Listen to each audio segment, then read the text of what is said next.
There we go. Okay, there we go. I'm like, why is this not working? I accidentally like muted myself, and I'm like, why am I not hearing myself? Because I do a quick little hello, the hello when I go live is the mic check. So I make sure it works, and then I hit go live, and it wasn't working, and I'm like, what the heck? And like, I guess as I put it under my shirt, I pinched it and I turned it off. Okay, can you hear me now? Good. How's everyone doing today? How is everyone doing today? Let me get the mic going. I gotta clean up. This is a mess. This is a mess. All the gunk. Get it all clean. We've got a printer to build, Samurai. Still in VFA hell? Well, get out of VFA hell. Quit using lead screws.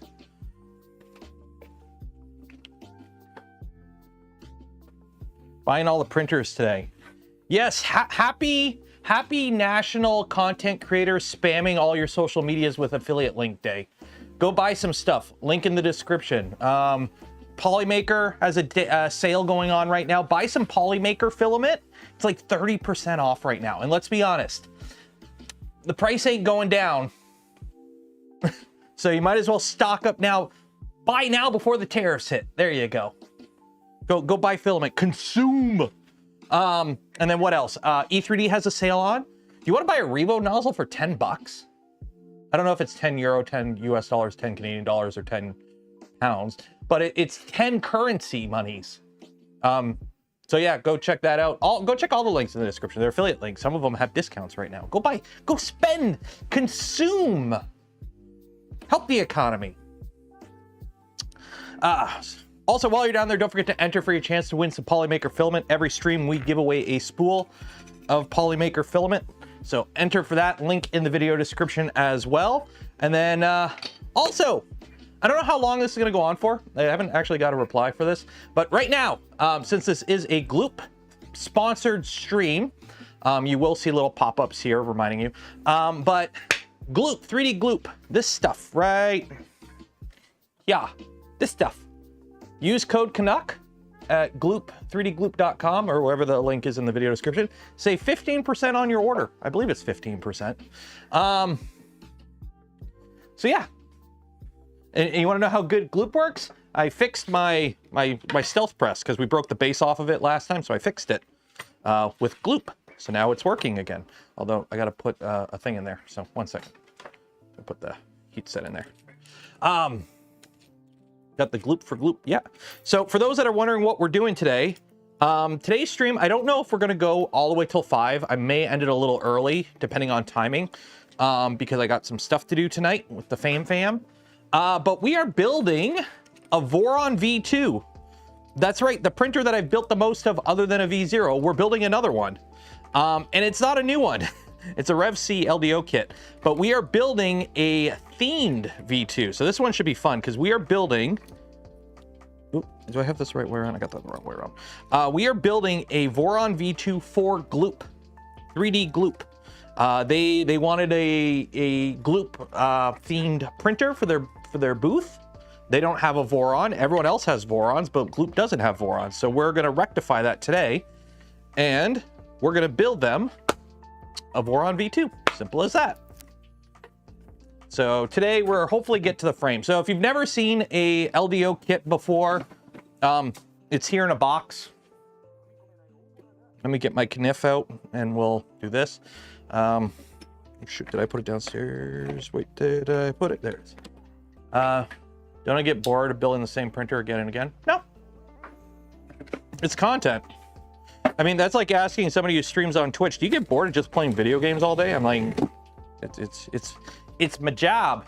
I build printers and yap about things. Plus, we try to change it up. We try to change it up, right? Like, yes, this is a V2, but we're gonna do a few things differently.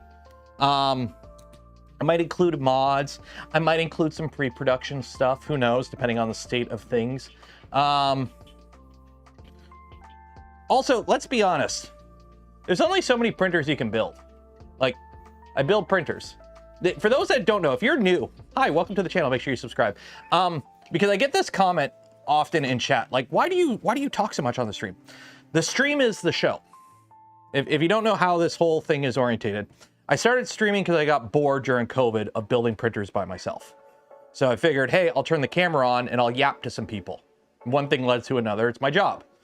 So the whole point of the stream is the stream.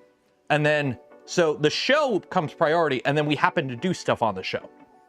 So while today is part 1 of the GLOOP themed Voron V2 build, if somebody wants me to talk about something, I'll talk about it. That's usually how it works. So that's how we do things here. Gloop the gloop and the gloop. So the plan is actually, we're not going to gloop the printer together because we don't really need to. I'm going to try and do some funky. We'll figure something out.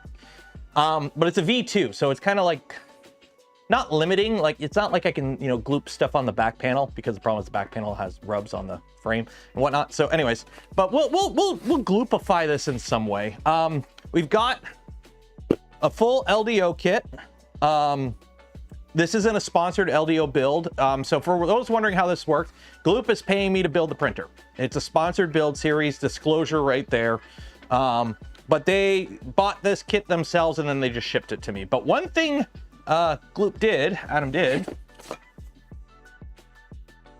they're green. Wait, that's not right. The camera's broken. They're white. We got the entire frame for this. Powder coated, I believe. Is it powder coated, or I can't remember exactly what process. Hopefully, is he in chat? I don't know if he's in chat. Yeah, I don't know if he's. Oh wait, I forgot. 1 second here. I don't know if Adam's in chat. Is it anodized? I can't remember if it's ceramic coated. There you go. Andrew's in chat. Here, let me. Add as moderator. There you go. There you go. There you go. There you go. Adam, if you don't know, Adam Mayhall in chat is GLOOP, essentially. So these are ceramic coated extrusions. So I'm hoping today, the plan today is to get the frame built. We'll get the frame built, maybe start on the Z. Whenever I do a build series, I like to do it in chunks. So sometimes it like, oh, we still have like 15 minutes left, but I'm not going to start the next part because then I won't be able to finish the next part. Is he related to Mick Mayhall? Rick Mayhall? I have no idea who that is. There we go. Wow, these came out really nice. Where did you get these done at? If you want to, like, if it's like a website or somebody's shop you want to promote that did these, shout them out, Andrew. These came out really good. So yeah, so we're just gonna go right into the build, I guess. I need a little garbage bin here. Well, actually, let's run all back here.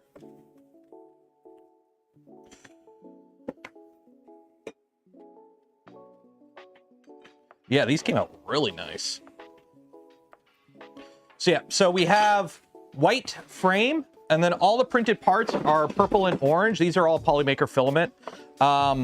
Most of it, I originally wanted to print all the parts on the Seabor Quad XY as part of the testing, but unfortunately, because of it and its ability to shit the bed before we finally got it working, it's I printed a lot of these parts on the Prusa Mark IV.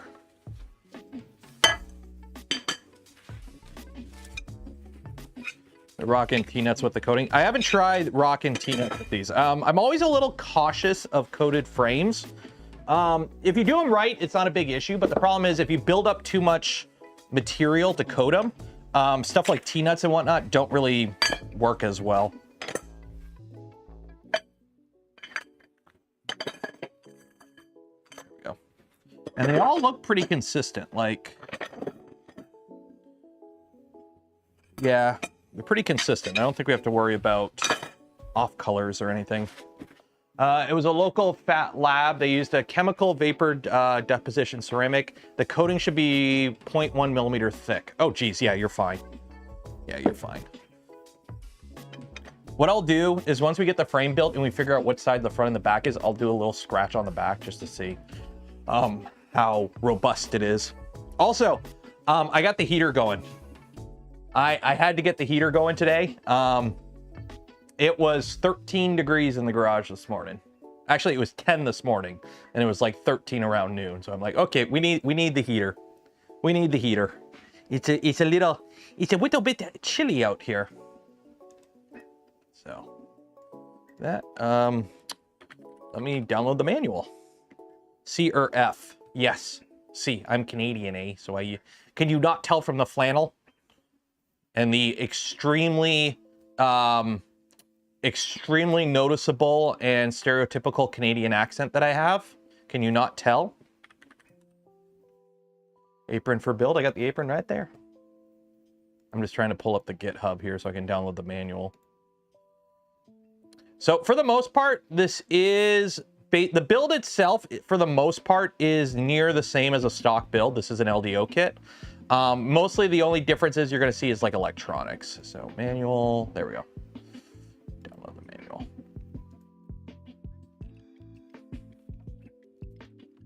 My accent is fitting. I never had a Canadian accent. This is my Canadian accent. I live south of Detroit. What do you expect? You're watching the Loop 3D Shimmer. It looks okay. Honestly, it doesn't, in my opinion. If we watch the same video, watch the part of the Loop demo. If you don't know what the Loop is, it's like they're trying to kickstart it. It's it's essentially like an at-home filament shredder slash filament extruder. Watch the part of the video where it actually is extruding the filament onto the spool. The filament looks like it's coming out very, very goopy. Also, they recorded that with the Sigma 16 with like an F1. Everything is out of focus and blurry. Also, let's be honest. What's the current price of the Loop? What are they trying to charge you for? What's the market price on the Loop? Can someone just confirm it for me? 1,500. Okay. 1 second here. Divided by. We're gonna assume you got a sale going on here. So we'll even say 25. 60 spools of filament. So at $25 a spool, and that's 1,500. That's not including tax and shipping. That's just the stock, like sticker price. So 1,500 can buy you 60 spools of filament. You need to make a lot. You need to reprocess 60 kilograms into filament for you to break even.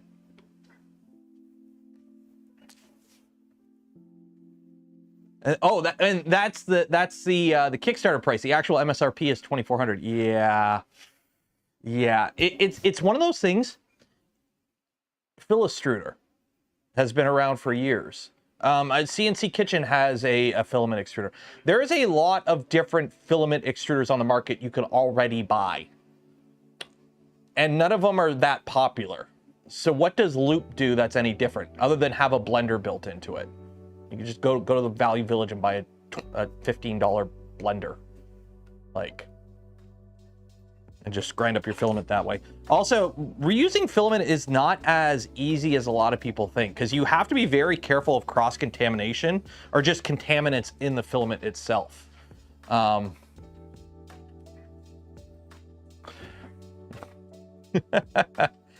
use CNC Kitchen filament recycling video as a testimonial. But CNC Kitchen didn't have a Loop, so how can they use it as a testimonial? Won't the slab scuff and scratch the coating? That's why I'm making sure it's really clean. This is, for those that don't know, anytime you're building a printer frame, you want to build it on something flat. Layout tables and surface tables are expensive. Like if you want to get like an actual granite like layout table that's super flat. So what you do is go hit up any countertop store in your area and be like, hey, can I go diving in your scrap bin? And I need a piece of like this. This is quartz. Don't actually get granite. Granite absorbs oils and whatnot. Get quartz. Quartz is sealed. Okay, so quartz, you don't have to worry about like oils and whatnot seeping into it. So go get a quartz offcut. Yes, this is not as flat as a layout table, but I guarantee you it's gonna be flatter than most things in your house. So I paid like 20 bucks for this. It's like 17 inches by like 30 inches or something. I don't know. It was an offcut.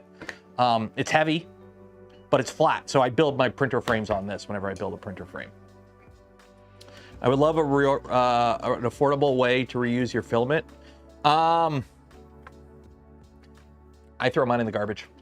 I don't recycle any filament. I don't reuse any filament. If it's garbage, if it's a failed print or just a print that I don't need anymore, I throw it in the garbage. Simple as that. It's been a while since I put this on. Ooh. Yar. OG apron. Because the problem is most recycling places too, actually, most recycling places won't take filament. Because if you look on anything that's recycled, right? When you look at the bottle, okay, let's grab some gamer subs here. Code Canuck, save 10% on your order. Also, there's a sale right now where if you buy some gamer subs, you get a free cup. So you buy a tub of gamer subs, you get a free cup. Free cup, free cup. Anyways, so you look at this thing of gamer subs. Okay, does this have it? No, it doesn't. This doesn't have it. Does this one have it? No, this one doesn't. I'm trying to find a container that has it. Yeah, this one. So this is my methanol bottle. So if you look on it, you have this little, see that with the little recycling symbol and 2, that denotes this is high density polyethylene. So this bottle's high density polyethylene, because what happens is plastic has to get sorted. When you send your recycling bin gets picked up, it has to get sorted before it can get recycled, because different plastics have different melting temperatures, different mechanical properties, etc. So when you throw in random 3D printed part, the recycling center goes, the frick is this? Yeah, we ain't risking that running it through our machine, and they throw it out. Very few plastics are actually worth recycling. Just think of it this way. You know how you get a deposit with your aluminum? Because it's worth it to recycle aluminum. If it was worth it to recycle plastic, they would pay you for it because there'd be something worth recycling. There's a reason it's reduce, reuse, recycle. Recycle's at the end. It's the last resort, and it's the worst option. You want to reduce your plastic consumption, and you want to reuse things before you get to recycling. Recycling is the end of the line, essentially. It's the... So...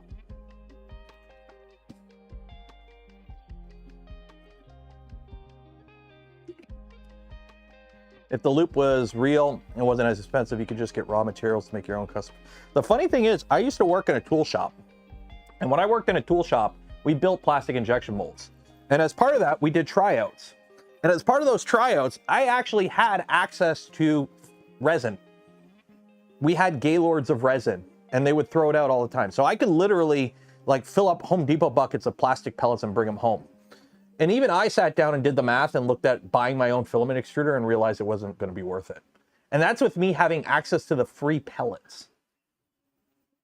So if I sat down and did the math and realized, hey, with free raw material, it still wasn't worth it for me to buy a filament extruder, what does that tell you? What does that tell you? Also, it doesn't help the fact that a lot of the plastics that I had were not plastics meant for filament, so they would have not extruded well. Rails. I'm trying to find the electronics. Rails, electronics, cable kit, motor kit, belts, chains, fans. I'm trying to find the screws so we can start putting this frame together.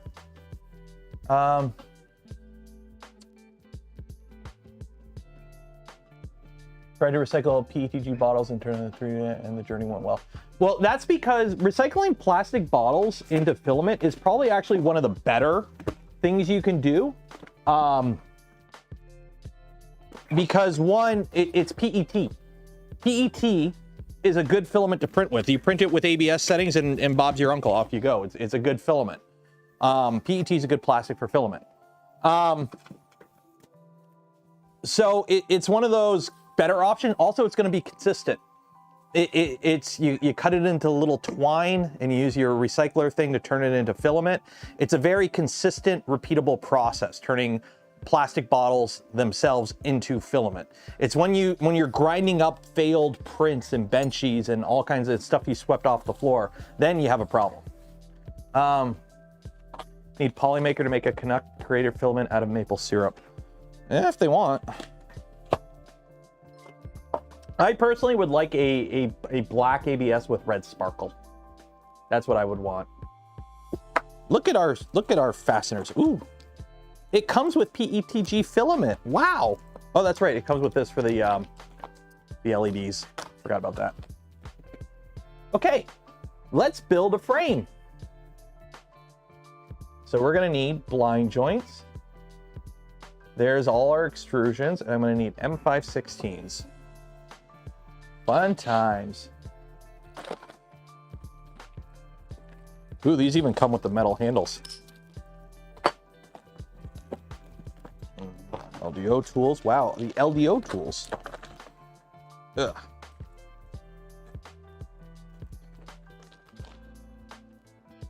Oh, Thomas, thank you for coming a member. Oh, wait, no. The Reverend became a member. Cheers and appreciated. Thomas, road to 3 years. Dang. Box turtle when? Whenever LDO gets me a kit. I will be building one. We've talked about it. It's just I'm waiting on a production kit. I don't want to do a pre-production kit. So whenever the production kits are ready, I will be building one.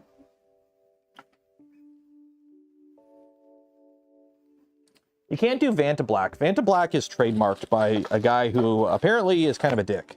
From my understanding. There we go. Okay. That's not actually, let me grab the, actually, we'll use the LCT store screwdriver for this. This is an LDO kit. Yeah, this build is based on an LDO kit. Okay, so I need to organize my extrusions here. Thomas gifted 5 community memberships. Cheers and appreciate it. Is it worth upgrading a machine from 12 to 24? 12 to 24, yes. I'm of the opinion 24 volts is a sweet spot for 3D printers right now. 48 volts is kind of overkill in my opinion a lot of the time. Unless you are going specifically for a large or a very high-speed machine.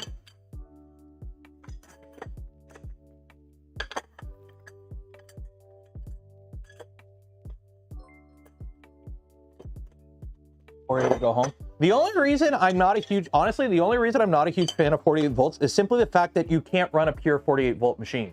You have to have a 48 volt and then also a 24 volt. Because stuff like the fans, the heaters, those are the only thing you get an advantage on with 48 volt is the motors.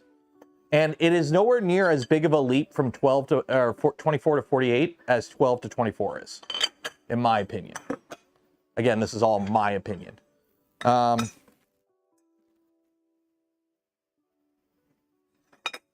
missing an extrusion.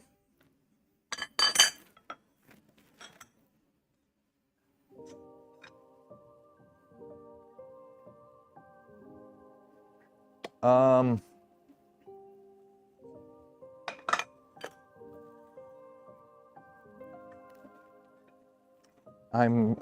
1 second here. I'm missing one of the vertical extrusions.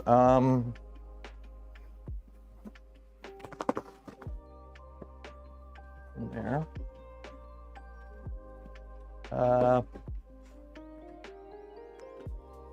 Hopefully it's in here. Did I take one out and put it back in here? Oh, okay, good. Woo! There we go. I was a little bit worried there for a second. Well, I took one out to look at them earlier. Like when I got the box of all the parts, I took one out to look at it. And then I was pretty sure I put it back in because the box had the one sticking out the top, but this one was at the bottom. So, nope, YouTube, I won't insert an ad here. Shut up.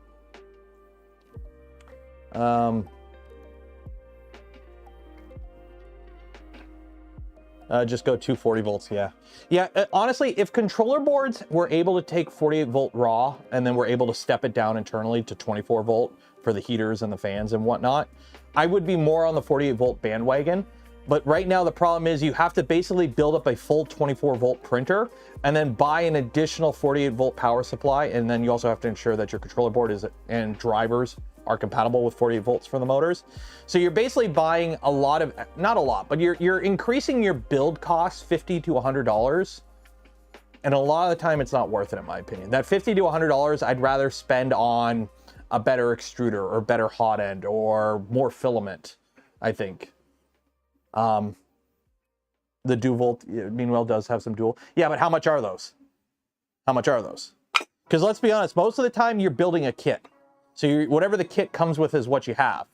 And then if you want to upgrade it to 48 volts, then you have to go source other stuff. So I'm not saying 48 volts is bad.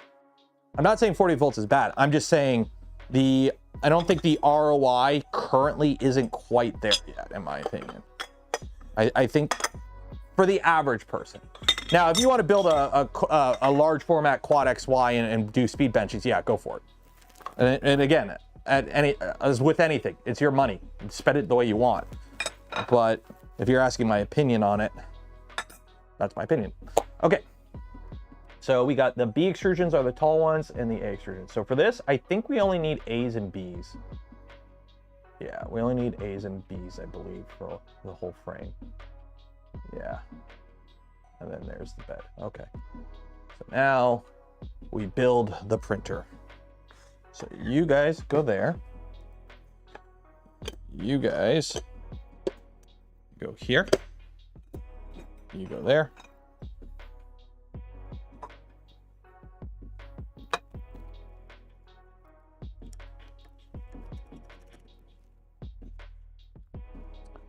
Yeah, that's a pretty tough coating. I don't know if you can see it. It scratched the coating. It didn't go through the coating. Hello from France. Bonjour! Es-tu bien? Je suis bien.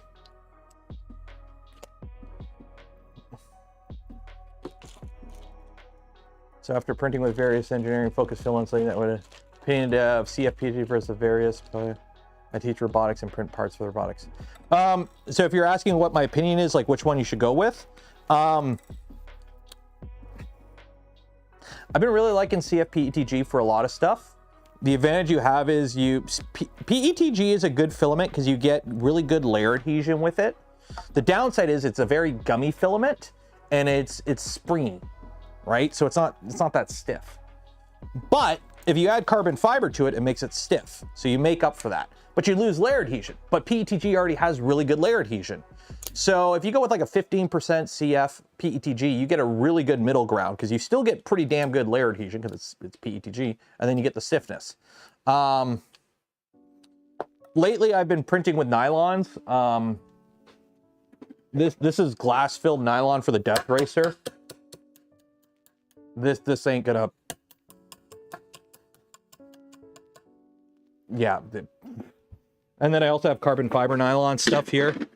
But yeah, it's strong. It's strong. So.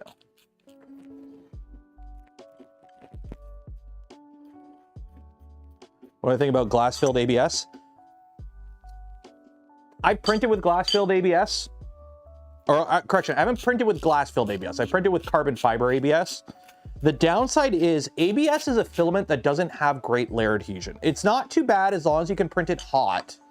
The noise canceling is carrying out all the seriousness. Oh, it was going like twing, twing, twing because it's like stiff filament. Anyways, if you're gonna do a filled ABS, make sure it's a low percentage. Don't go with like 25% or something.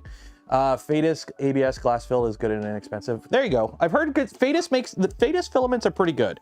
The Fadis fill. Oh, I can't use my. Okay, work. What about you? Nope. Nope. Nope. What about you? There we go. It's this guy. The right one. This is the right one. The Fadis filaments are pretty good, so you probably can't go wrong with those. No Loctite or nail polish, not on the frame. You don't need to Loctite your frame. You don't need to. You don't.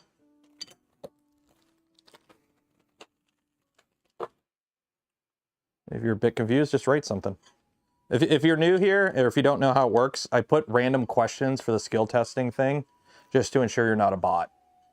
And also it allows me to double check, because you don't know what other people put, because I have people try to pretend to be other people to try and get free filament. It's sad, but it happens more often than you think.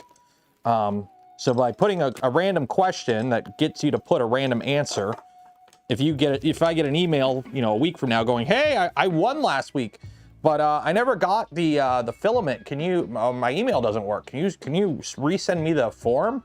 I can go, okay, what did you put for your answer? And that's a very easy way for me to suss out somebody who's sketchy. 1, 2, 3 blocks. Good old 1, 2, 3 blocks. Everyone likes 1, 2, 3 blocks.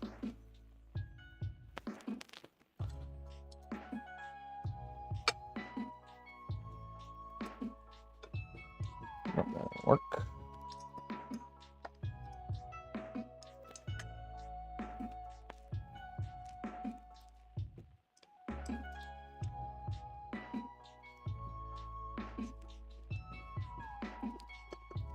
There we go.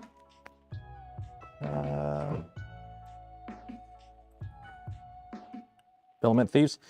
I am surprised how, like, it's a free $20 spool of filament, yet people, you'd be surprised. You would be surprised what people have done for trying to get free stuff. It's kind of sad, I'll be honest. Also, if you're getting one of these, make sure it's tall enough so that when you're sliding stuff around, it slides over the filament, or your stuff on the table. The ceramic coating get on the threads? Yeah, but it's not an issue.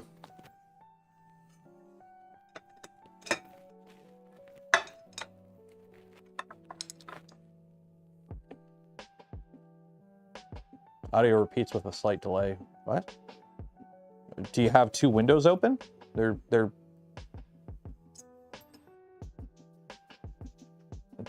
should be no way for audio to repeat. I think it's just you, Niels. Make sure you don't have me open in multiple tabs. Usually if it's something weird like that and you're the only one complaining, it's probably only affecting you. Because usually every stream I've been on or watch, if you have any sort of tech issues and it's everyone's being affected, believe me, you see it. Everyone complains in chat. How do you know that's enough squaring the gantry? Well, I have a whole video on my channel already about building a square frame. So if you want to reference that video as kind of just to kind of get an idea, but you'll basically, if it doesn't rock, measure corner to corner. If this corner to this corner and this corner to this corner are the same length, then that part is square. And then if you do that on all the sides, it's square.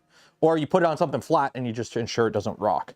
But the thing is, with this being a 3D printer, it doesn't have to be perfect, okay? There's enough play in the system that if it's not perfect, you should still be okay, as long as it's close enough. The Trident it depends on the printer too. On the V2, because your Z rides on the frame itself, you need to have a more square frame than a Trident. Because on a Trident, the Z is, well, okay, it rides on the front too. But it doesn't ride on all of them. You got the one in the back. So on a Trident, it's not that big of a deal. On something like a V1 or a V1.8, the entire bed is completely disconnected from the frame. It has its own. So it doesn't matter as much. It depends on how you build the printer, essentially. It depends on the design of the printer, how much it matters. You obviously want to try and get it as square as possible. But if you can't, like if the best you can do is get it within 0.5 millimeter on like a 300 size build, this is a 300 by the way, it just good enough, move on with your life. You won't notice it in most prints.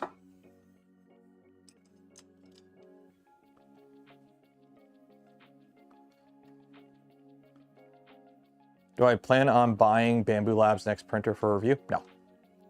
I don't. I do have a budget for buying printers for the channel. But usually something like that, here's the thing, why would I, like, unless the machine does something that a machine that I have currently can't do, which right now, none of their machines meet that criteria. Like, I'm not gonna go out and buy it. Like, in terms of printers I bought last year or this year, let's see, I bought a Prusa Mark IV, or no, I bought that last year, didn't I? Mark IV came out last year. Prusa Mark IV, some old printers, like, it's got to be interesting enough for me. It's got to be interesting enough for me. Plus, I don't really do printer reviews. I'm not a huge fan of doing printer reviews. I personally don't like doing them because I believe printers are kind of just like tools, and everyone uses a tool differently and is looking to get different things out of a printer. So what I think is, you know, important for a printer, not everyone does. And things I care about, some people don't. And things I don't care about, some people do. So it's kind of like, eh. Plus, let's be honest, they're boring to do. Doing a printer review is horrible. As a content creator, they rarely, if ever, get a lot of views. And the amount of time you have to put into them to do them properly does not ever really equalize the amount of work you put in terms of payout. What do I think of the Prusa Core 1? It's really interesting, and I can't wait to get one. You bought a Magneto X on Black Friday sale, $1,000 off plus the enclosure. Nice. I like the Magneto. It's a fun printer. And it's actually different, and different in a good way. Wire EDM when? Whenever Rack Robotics sends me the kit. Simple as that. Whenever Rack Robotics sends me the kit to build one. And I would like to build one. So I'm just waiting on that kit. I've got a motion system already built for it. I just need to put it on. Is FlashForge 5M a good starter printer? Yes. In my opinion, it is probably one of the better options for a starter printer. I think the Bamboo, like, so the closest Bamboo, there's the P1S, which is like double the price of a FlashForge 5M, the standard one. Personally, my personal opinion, I would get an Adventure 5M over an A1 unless you want to do multicolor. If you want to do multicolor, like if you're serious about wanting to do multicolor, then in my opinion, then go with a the A1. Get the full-size A1, don't get the mini. But if you only care about printing one type of filament at a time and multicolor is not your thing, I'd go with the FlashForge. Does UART matter much? I don't know. What do you mean matter much? Like, are you talking about how the drivers talk? Most of the stuff's on board anyways. You just pick the jumpers and off you go.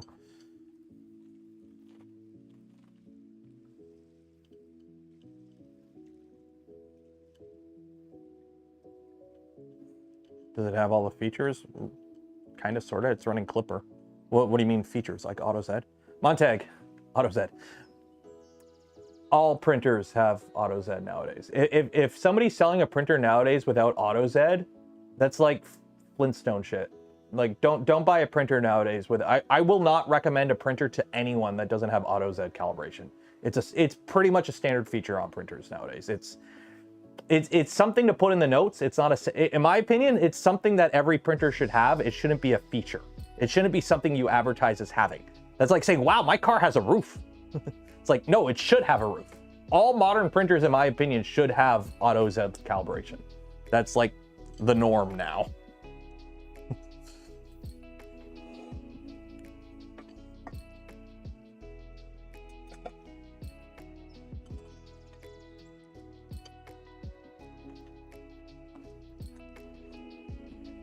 And by the way, if you want to know more about building a frame, I have a whole video on my channel about doing this.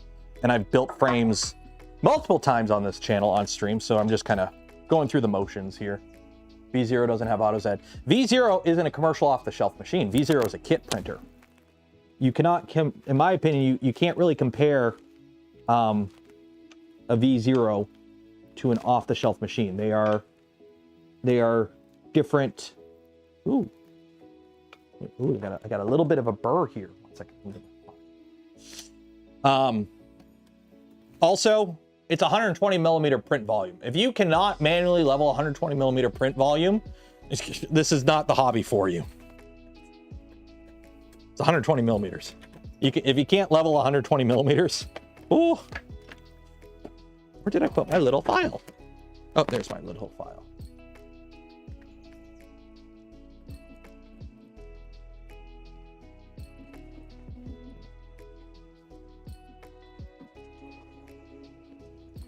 Wow.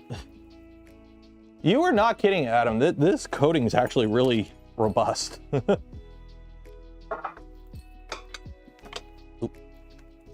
There we go. Okay.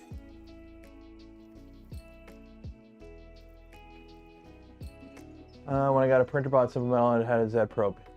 Yeah, my printer bot Simple Metal has a Z probe. Although it's a little bit modded now. I gotta get that video finished.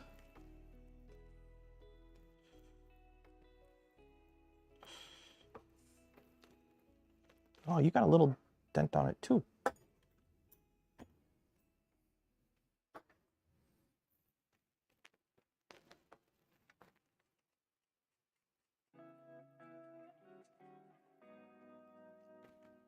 There we go. The fact that I could take a file to this frame and it like barely scratches through the coating is really cool. There we go.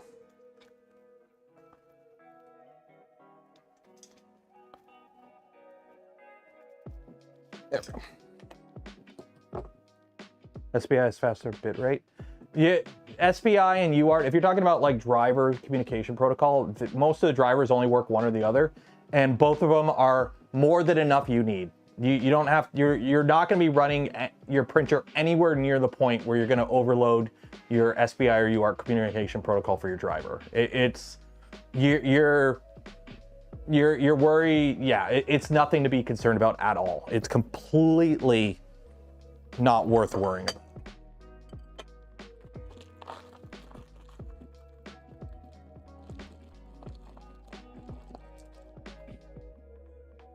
Remember, these printers talk over USB.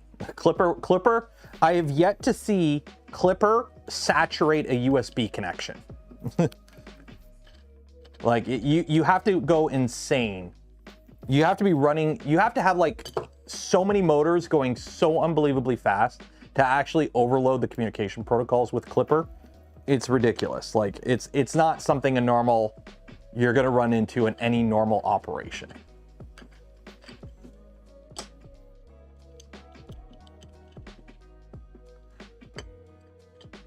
Yeah, your printer will fall apart before you saturate those communication protocols.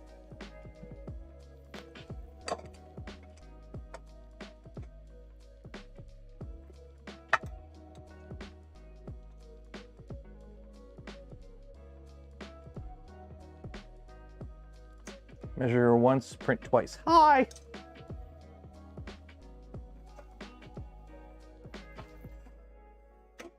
You may have an overkill Intel. The MCU power is not an issue. Again, most of my printers have Raspberry Pi 3s in them, and I've yet to run into a bottleneck. So if a Raspberry Pi 3 is not bottlenecking things, then you're going to be just fine with whatever other option you decide to go with. Yep.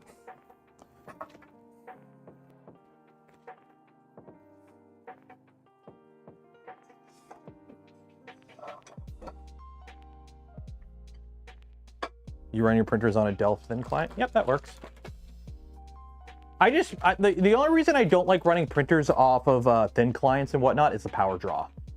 Something a lot of people don't realize, like this happened a lot during the, when there was the Raspberry Pi shortage there, is I've seen a lot of people were running their printers off of like old computers and whatnot.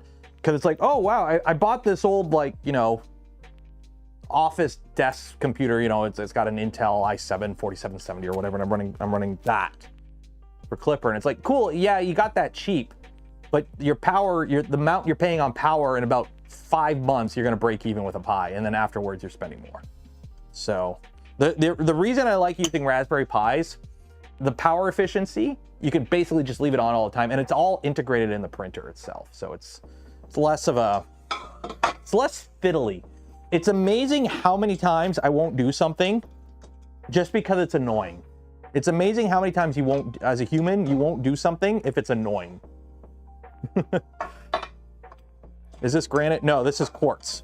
It is not a layout table. This is literally a piece of quartz I got out of a countertop place's scrap bin, but it's flat enough to build a printer frame on.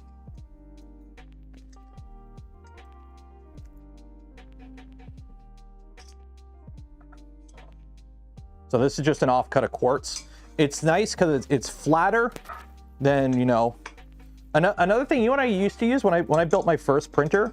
I have an electric stove, and my electric stove has a glass top, right? It's a glass top electric stove.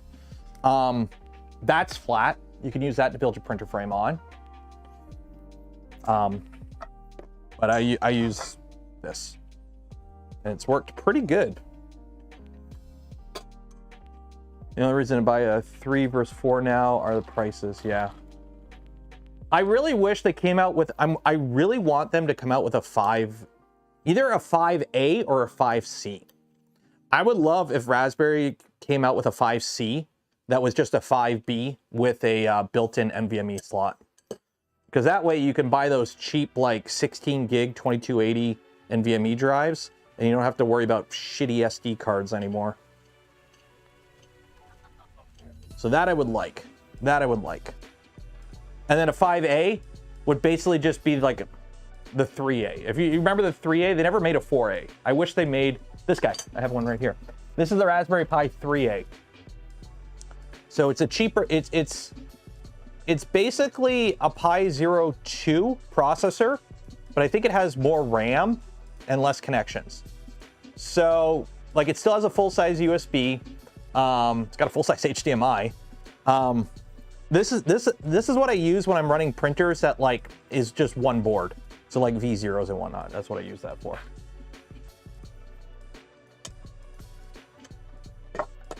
But I was using that before the Pi 02 came out. The Pi 02 is pretty good. The only downside with the Pi 02, in my opinion, it doesn't have a full-size USB port. So the moment you want to add like a webcam, it gets kind of annoying.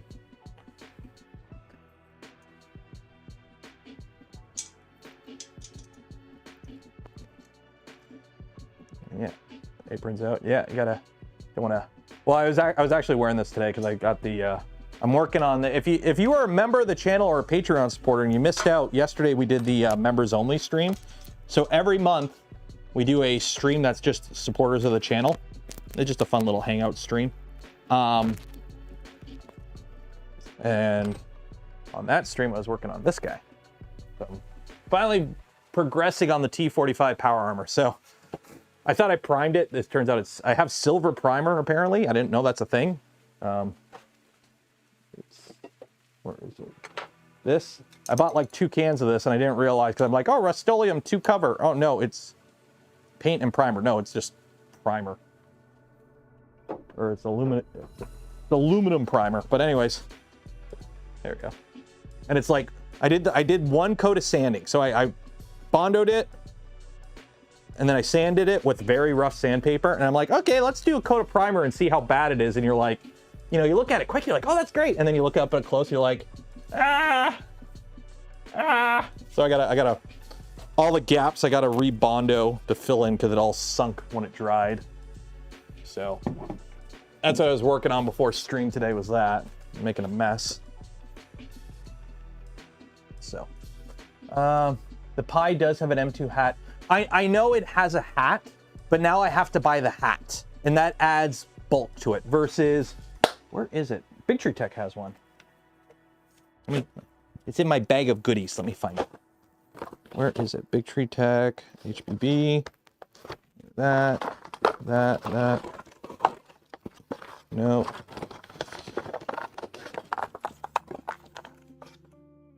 Eddie. Hey, Eddie. No. I go through all this. Big Tree Tech has the form factor I like. Also, they gave me a bunch of these little macro boards. I want to build one of those into a thing. What is it, Big Tree Tech? Oh, here we go. Yeah, this guy. This guy. So Big Tree Tech has this, which kind of sucks because it's not a Raspberry Pi. And if you know anything about the not Raspberry Pis, what they make up for in the cheaper cost usually, and then a slightly more powerful processor, they drop the ball with software support. So Big Tree Tech has this. This is their not Raspberry Pi called the Big Tree Tech Pi 2. I don't know what the main processor in it is. It's a little bit bigger than a Raspberry Pi, but the thing I like about it, it's got an M.2 slot or an NVMe slot on the back. So it's got Ethernet, it's got 4 USB ports. I think this can run off 24 volt too. Yeah, you could run this off 24 volt. It's got the full GPIO pinouts and everything. It's actually got quite a bit of headers. It's got 2 headers, USB-C. It's actually a nice board. The problem is software side. So I don't know what it has for an MCU either. I don't know if it's more powerful than a Pi or not, but the OS image isn't great. That's what holds all these back, is the OS images. So they are paying for an Armian support and it should come online. That'd be great. That'd be great. Because something like that would be a lot nicer for a 3D printer. Because then, like, you don't, the problem with Pis is that you kill the SD cards. That's kind of the downside with Pi. Okay. Doesn't move. Doesn't move. Flat. Flat.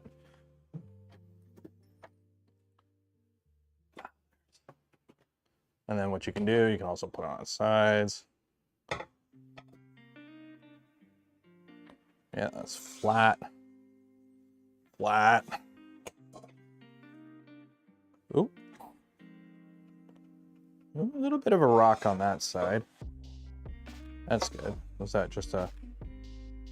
it might be okay. As long as we're okay, that's good. Okay, let's see. What do we got here? 65 centimeters. 65. Yeah, I think we're good. I think we're good. Okay. Now we'll go through and lock this all down. What's the coating on the frame? It's anodized white.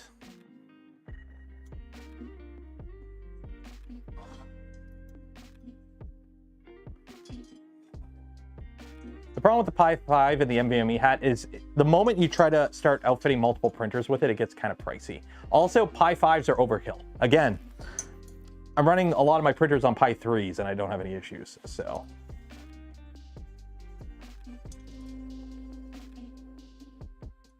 Built yours on the quartz counter in the kitchen? Yeah, this is quartz, that's all you need.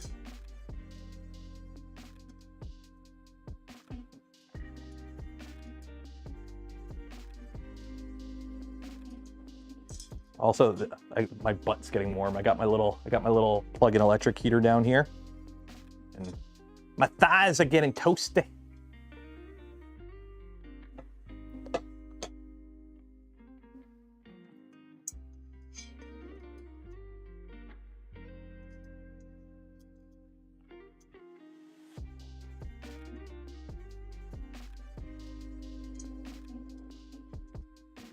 Oh yeah, that's another thing, and Joel pointing out, the Pi 5s pretty much need active cooling too. So now you pretty much have to, although most of the time printers have their Raspberry Pi in a location where there is some fan going, so as long as you have a heatsink, you're okay. But yeah. Pi doesn't play well with multiple cameras and screens, and there's no X. Ooh, it doesn't have an X64 encoder. Little bun warmer, yee. I've got pizza dough inside, coming up to room temperature in a bowl. So make a pizza tonight. Yeah, it's gonna be white. It's a GLOOP themed printer. Has the GLOOP ad popped up there yet? We're building a Voron for GLOOP. So go buy some GLOOP. You get a discount. Use code Canuck and you get 15% off your order of GLOOP. What's not to love? Also, go buy some gamer subs. Code Canuck, save 10%. Go buy some Polymaker filament, save 30%. Go buy an E3D hot end. Go buy a Prusa. Prusa has a sale right now. Let me pull it up here. Yeah. Let me pull it up here. Deals. Yeah, what do we got? We got the Gamer Sub sale. Get a free cup. And then Prusa has sales. I don't know, they all have sales. I spam the heck out of that channel at some points.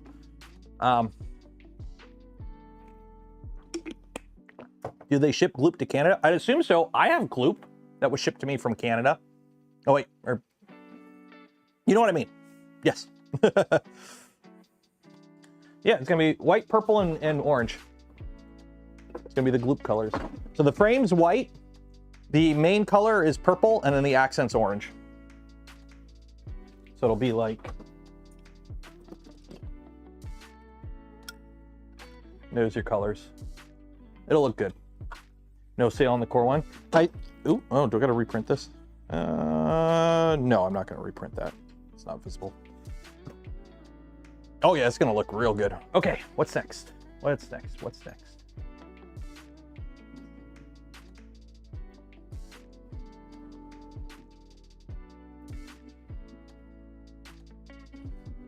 So we've got the frame built.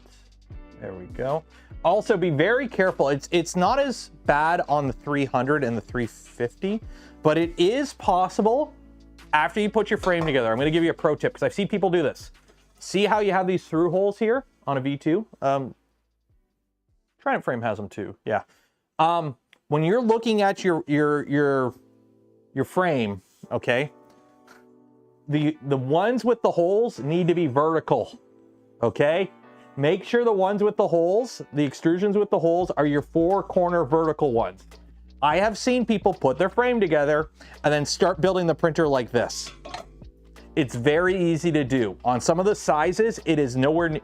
The 300 isn't as noticeable, but like the 250s and I think the 350 is more noticeable. Either way, it is noticeable. Or it's easy to do this. And people have done it, and then you're like, wait, shoot. You get to a point in the build where nothing works anymore, and you're like, what's going on? I think you could build it. I've seen people do this. You get to where you put the gantry in, and the gantry doesn't fit. And you're like, what the heck? And it's like, no, you got to take it all apart and do this. So I've seen people do it. It's very easy to mess up. Just put your thinking hat on. On a V2, it's not too bad. Because once you put the bed in, which we're doing right now, you put the bed extrusions in, you're pretty much golden. It's kind of hard to screw it up at that point. But if you do this and you keep going, you can keep going. And then you get to the point where it don't work anymore. And then you go, oh shit. So. Okay, so what do we got here? We need some corner brackets. Where are the corner brackets at? I'm assuming they're in here. Very hard to do on a switch wire too. Well, true. Okay, let's see. I'm assuming the corner brackets are with the fasteners, or they might not be. I don't think the corner brackets are with the fasteners. Yeah, the corner brackets are not with the fasteners. That's not. Oh, let me dump this out. Just double check. Put you on the floor. Last thing I want to do is go open up other boxes that I don't need to.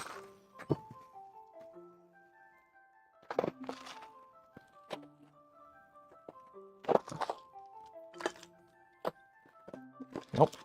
Okay, so the corner brackets aren't there. Belts, chains, and fans box, maybe?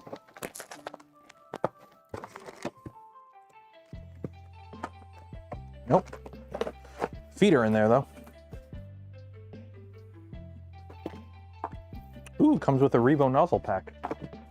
Also, this will be really cool. Custom orange belts to go with the frame. Send link to the kit. It's an LDO kit. I don't have a link to the kit itself, simply for the fact that LDO does not sell directly. So if you want to build an LDO kit, you have to go through your reseller, your local reseller. Oh, it comes with a Nomi. Cool. I have a Nomi here. Or wait, does this come with the Nomi? Oh, I do have tap. Okay. Okay, this does have tap. I forgot there's some goodies in here. I'm gonna have to reprint some stuff. We got tap.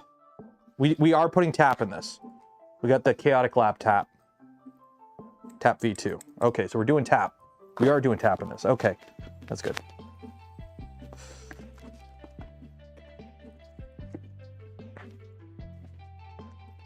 Where is the little wire that goes with this? Yeah, we are gonna do tap. Okay, good, we're good. I forgot, we have a bunch of little extras with this. Got a tap, we got a Nomi. I've never used the Nomi. I think you have to print some extra stuff for this. So I'm gonna have to reprint some stuff. I didn't realize this kit came with the Nomi, which is the, I'm not a huge fan because it kind of restricts airflow. But it's the little screen that goes in the tool headboard. Yeah, the SB front is different, I know. Okay, let me actually pull up the sheet here that should tell me where the bed. Yeah, faster. Sorry. Okay, let's see. Motion. Build plate. Where is T-nut hammer? Okay, I'm gonna have to go digging through some boxes then. All the extras are in there. I'm hoping. I gotta find the Nomi is in here. That's in there. The E3D stuff. There's that. But I'm trying to find Electronics 2 of 2. A whole roll of VHB tape. I'm trying to find the bed standoffs right now. LDO input shaper toolkit. What are those? Terminal blocks. Nope. It's not that. How's a Creality dryer behind me? It's fine. Personally, I think the Polymaker one is better.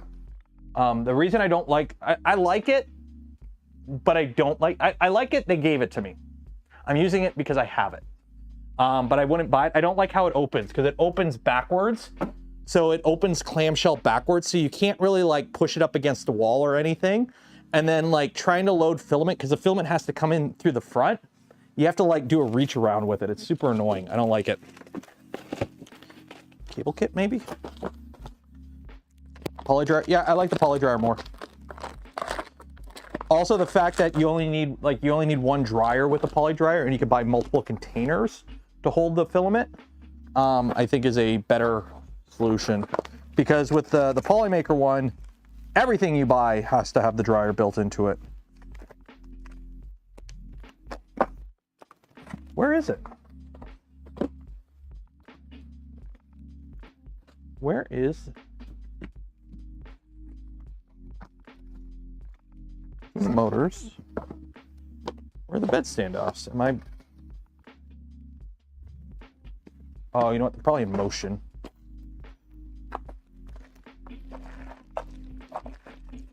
Nope, they're not in the motion box. Not in the motion box. Any tips on a Mercury one? I haven't built one, so I can't really give you any, you know, real world experience on them. Follow the manual. And have fun.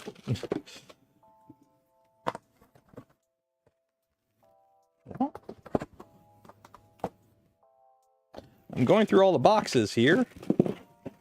And I'm run out of boxes here.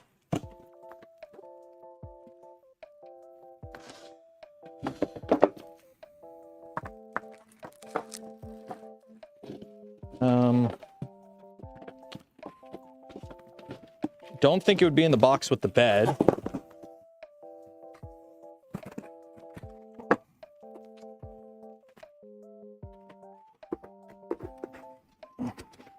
Nope. I have no idea where the bed standoffs are. This is not good. Yeah, I've gone through the whole box here. And I don't know where the bed standoffs are.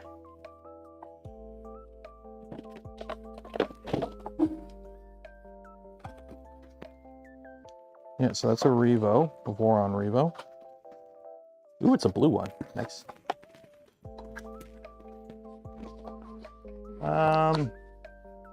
It's in the bag of fasteners. I looked through the bag of fasteners and we didn't see it. Unless I completely turned my brain off and didn't see it, but I dumped the whole bag out, went through it, and we didn't see them.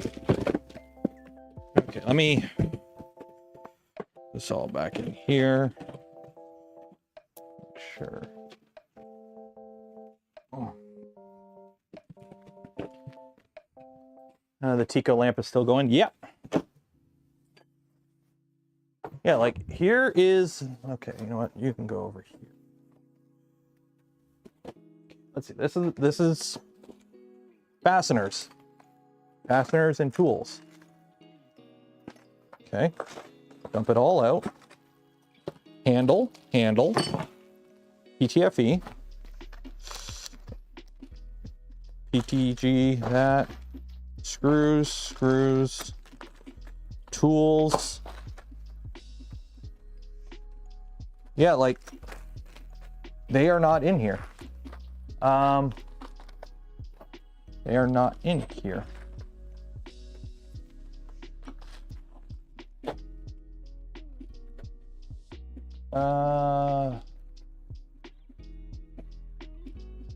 Fell out? I don't think it fell out because it would be right here and there's nothing on the floor. I actually cleaned the floor. It's not, there's nothing on the floor. Yeah, there's nothing on the floor. I mean, I have an inventory table right here. Motion, electronics.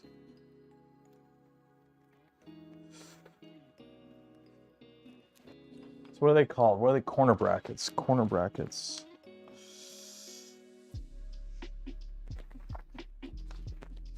Belts, chains. Where's corner brackets? Corner brackets. Corner brackets. What did the previous? Yeah, the other LDO kits have them. Trying to see where corner brackets. Corner brackets. Corner brackets.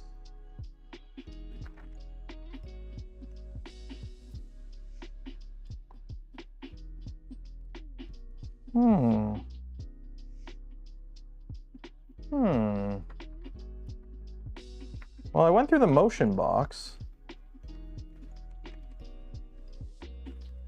Sandpaper, tape, Teflon, Bowden tube, Bondtech, bearing, thumb, shaft, idlers, pulleys, bearings. Yeah, it's not a motion. Electronics. Machine screws, self-tapping.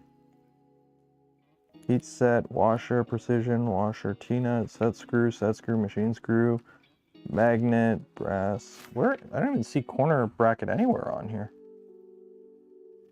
Build plate. Panels. Frame. Yeah, I don't even see corner bracket anywhere on here. They're in the frame box? Are they in the frame box? See, the problem is my frame box was pre-opened. Yeah, there's nothing in there. Let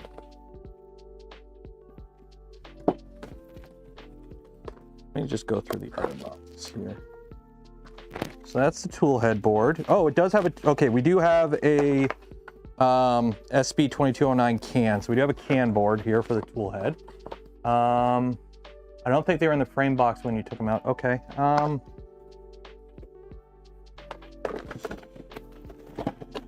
Motion box. Because the only other place I would think would be motion. They're little corner pieces. Like they stand out. Extrusion long enough that you need, no, because they're the B extrusions. So they need them. And they're not cut for them anyways. Yeah. Let me just go through the other boxes in case like they fell out. So on the electronics, let me try the cable kit. Nope. Those are all pre-made. 2 of 2. Nope.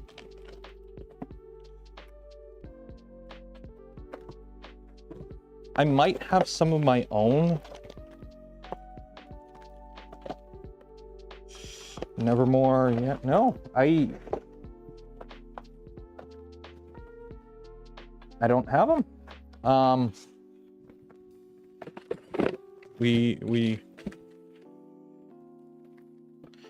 I've got 2 power cables though. That ain't good. Can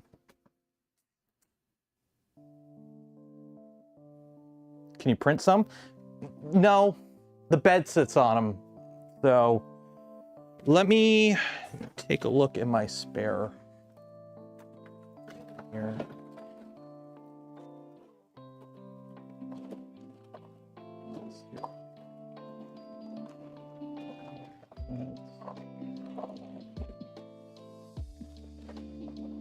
Nope.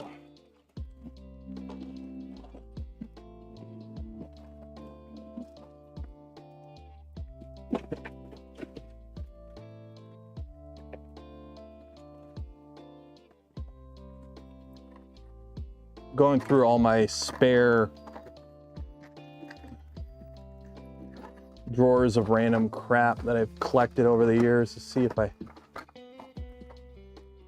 have any more. I don't think I do. I don't think I have spares of these.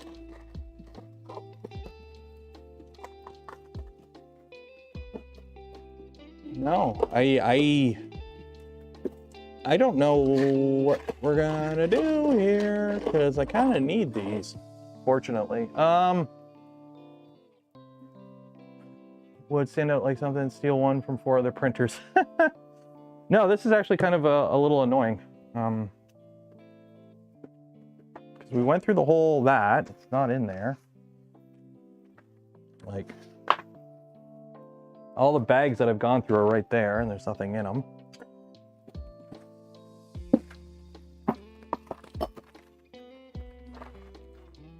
Like, they're noticeable. I might have some spares downstairs, maybe, if I go digging, but I...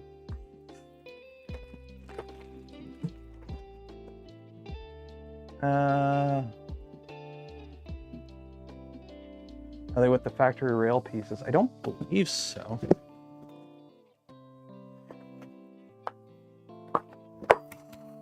Yeah, they're not with the rails. They're not with the rails.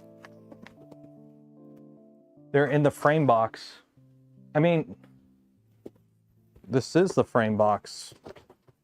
The frame box just had the frame.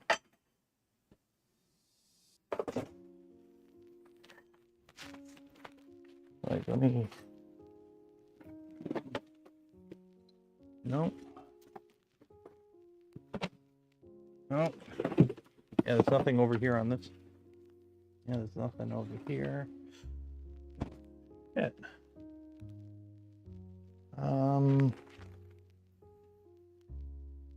That's not good.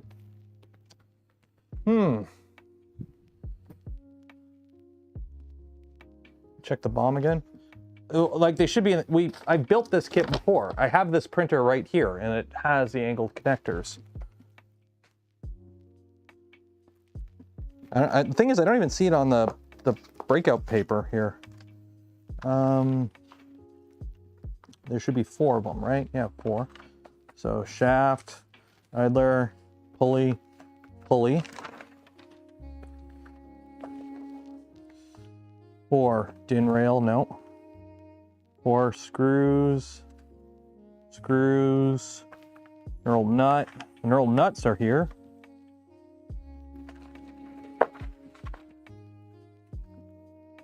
Wire duct, Z motor, frame kit, nope.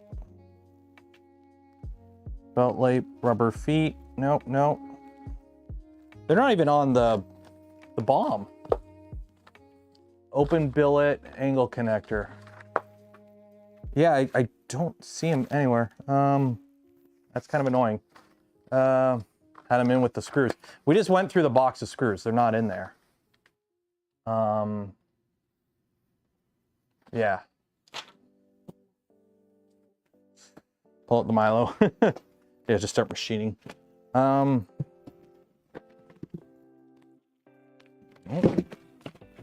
Nope. Nope.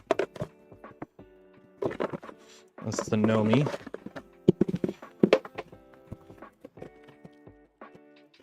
It's a Nevermore kit. Nope.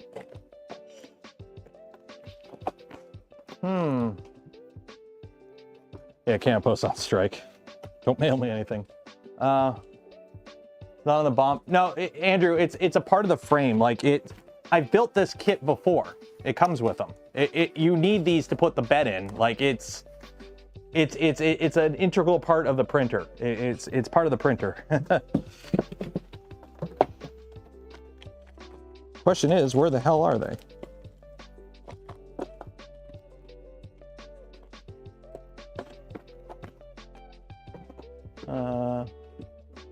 Yeah, they come with the kit. Like, this is something that comes with the kit.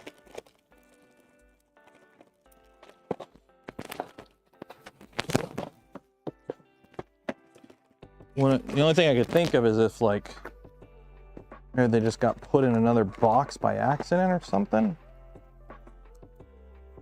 But I've gone through it all. Because, like, this kit, I didn't really, well, even if it was forgotten, it would still be on that piece of paper. Motion.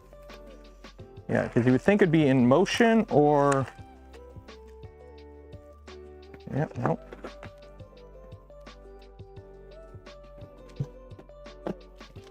Motors, I don't think it's in the motor box. I really doubt it's in the motor box. Yeah, it's not in the motor box.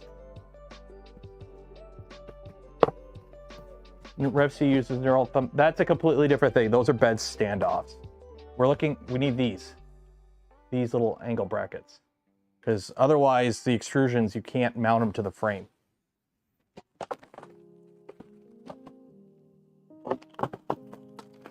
Like this is something you need to put the bed on the printer. Without this, you can't put the bed on the printer.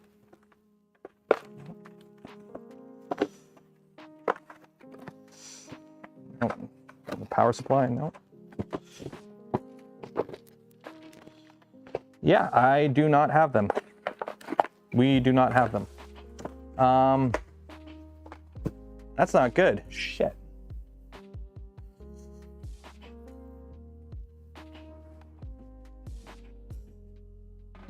No, the extrusions aren't long enough. They're all the same extrusions. Don't think I have random extras sitting on my bench here. Yeah, that's a bit annoying. Shoot. Take them off another printer. I might have some downstairs, but like... Maybe in the positron kit. No. Damn it.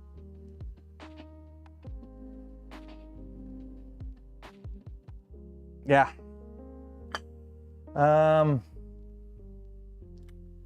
Print temporary ones. Well, has anyone got an STL for the temporary ones? Somebody send me an STL, I'll print some quick.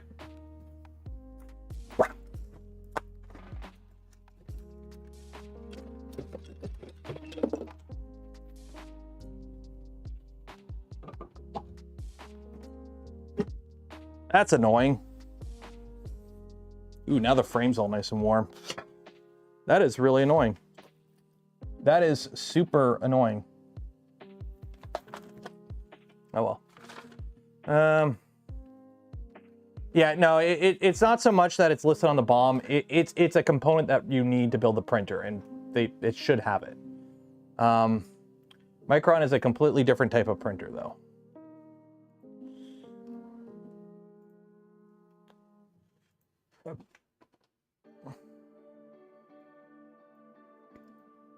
That's annoying. Well, I guess I'll hit up Amazon or something.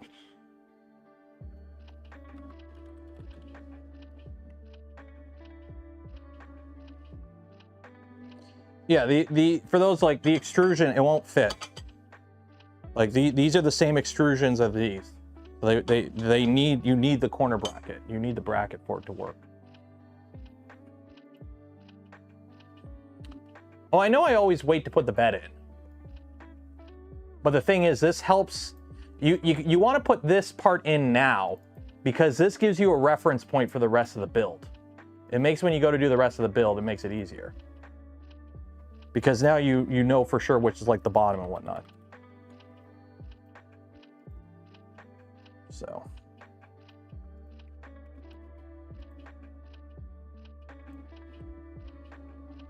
What in Discord? Oh, yeah, you're too late. I'm already printing. I'm gonna.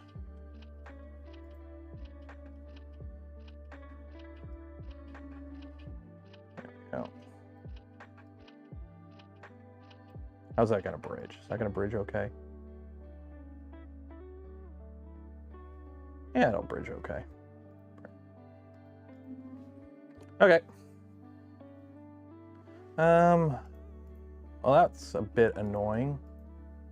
Not super happy with that, but whatever. It is what it is, I guess. So I guess we're gonna skip that and move on to this part now. Now we gotta put the idlers and the Z drive and all that together, handle with care. Are we putting the verticals on already? Okay, let me get the rails out. This can go right back down on the floor. You good? You're good.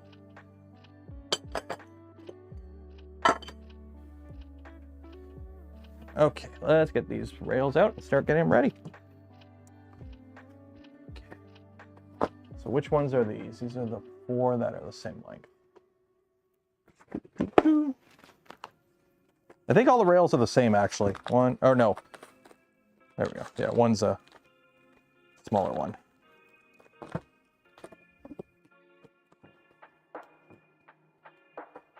DK match the anodized core of the frame box. It must have been lost in the shuffle. They were in the frame box? Okay, yeah.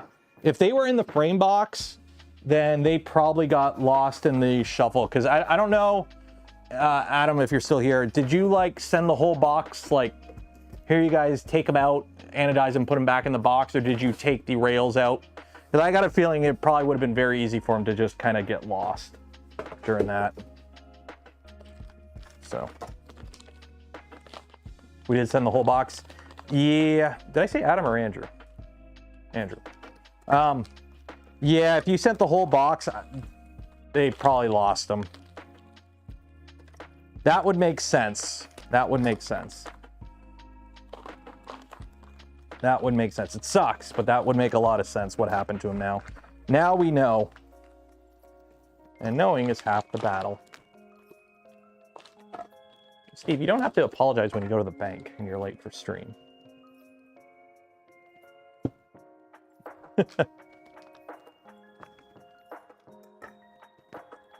Well, that's a bit annoying.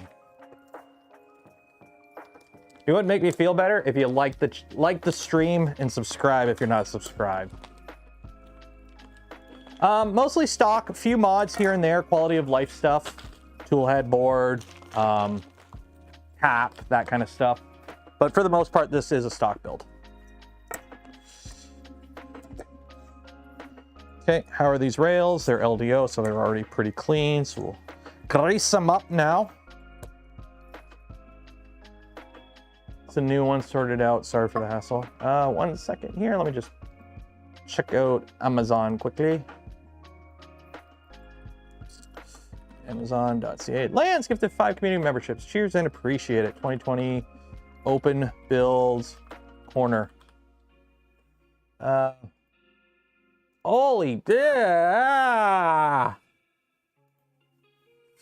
Amazon Canada. What the hell are you smoking? 2 pieces for 20 bucks.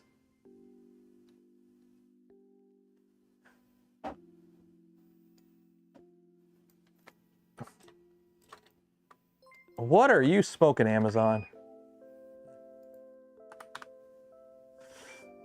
Jeez, even 20, oh my God. $20. $20 for these stupid things. I mean, here in Canada, we do have the good stuff, but like, they're smoking a lot of it.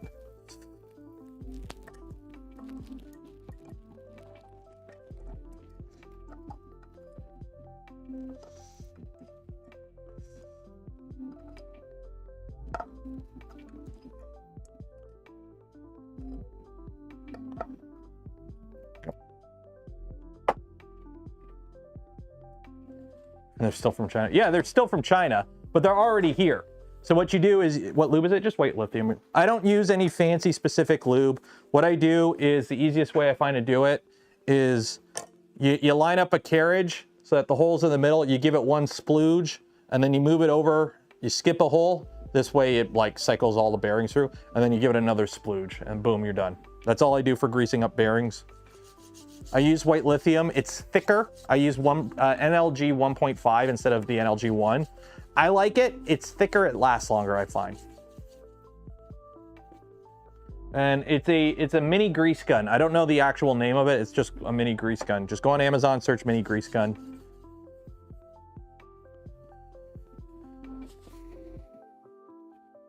So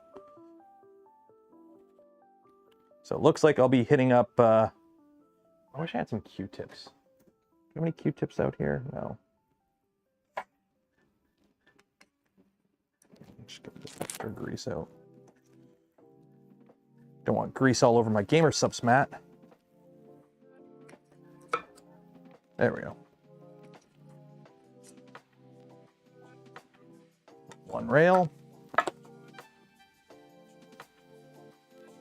The grease guns are a third the price on AliExpress compared to Amazon. Yeah, but then you got to worry about shipping and time. The reason you buy half the stuff on Amazon is simply the convenience. Like, yeah, I'm sure I could get these corner cubes for dirt cheap on AliExpress, but I need it tomorrow. So 20 bucks for 10 of them, they'll be here tomorrow. So I'll have to bust out the credit card. I already had to earlier today. I don't know what happened. I run my camera that I use for recording videos. I power it with the batteries, the NFP batteries, you know, the Sony NFP batteries. Or do I have some out here? I don't know where I put them. And I don't know what's going on, but like I have 3 of them, and 2 of them died in the last month. They're 0 voltage. They won't charge anymore. So I'm like, that's not good.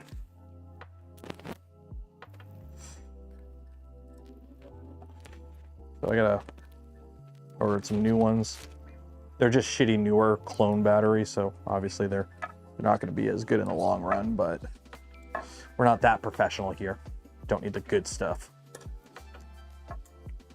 Do you wish Print Install was authorized to sell in Canada? They are authorized to sell in Canada. There's nothing stopping them from selling in Canada. The reason they don't sell in Canada is because shipping is stupid. It's not worth the hassle. We used to. Print Install used to ship to Canada, but between the taxes and the duties and the shipping costs they get hit with, it's not worth it. So, link to the one Jerry mentioned in Discord. Okay. Ooh, 1 second. Yep, 1 second.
I'm back.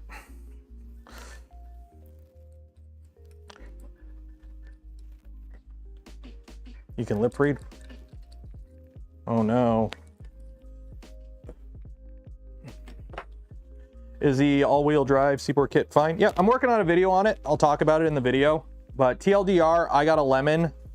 But as long as you don't get a lemon, it's actually a pretty good printer. So.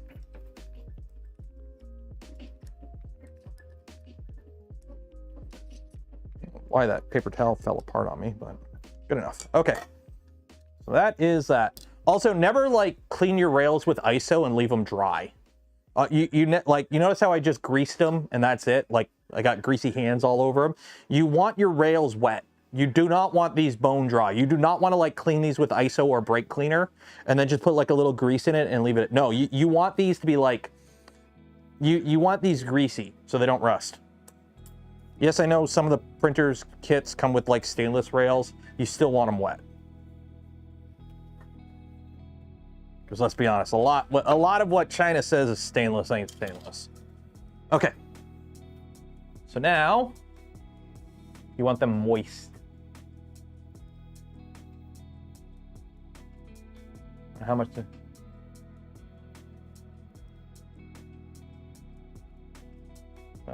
3 CAD. Okay, so so the problem is, yes, they're $3 CAD from 3D Printing Canada. The problem is shipping is going to cost me 20 bucks. For those that have never purchased off a Canadian website in Canada, just expect $20 shipping.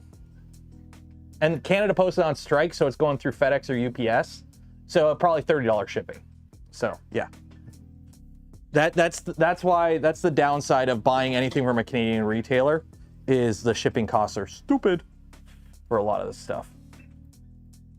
Okay. So handle with care. The carriage can slide off. Yeah, don't want to do that. Okay, so we put this on. So that sits, what, it's like a millimeter space at the bottom, right? Find the carriage. Yeah, so we got, oh, it's a 3 millimeter gap. Okay. So we got that and that. Okay. So this is square. So as long as we put the extrusions on the same side, we're good, right? And they face inward. Yeah. So we'll do this side first. So make sure we have this orientated correctly. Let me grab my spacer pieces here.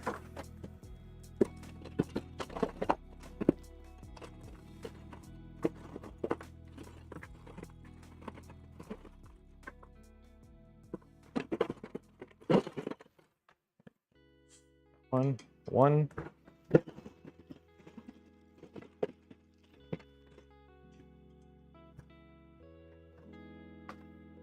And now I need a whole lot of T-nuts and M3/8. Good old M3/8. That's everyone's. Raise your hand if M3/8 is your favorite screw size. Raise your hand if M3/8 is your favorite screw size. It's mine. Then we need T-nuts. Where my M3/8 screw at? M510, get out of here. Heresy. M510. Pathetic. Pathetic. M510. M510. What is wrong with you? M510. That didn't even scratch it. M510. Just.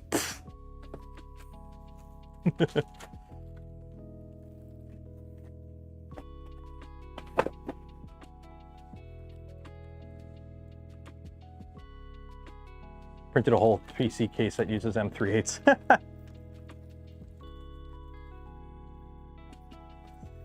Okay, so how many do we need here? So you only need to put one in every other. Simple as that. So what I like to do is I put the rail kind of next to it, and then I put in my T-nuts. And I just kind of eyeball the alignment, and then I put them on. And the trick is, don't tighten them all the way, just kind of get them started, and then that allows you to shift it around to line it up. Is there anything exciting going on this weekend? Anything exciting going on this weekend? I have no idea what's going on this weekend.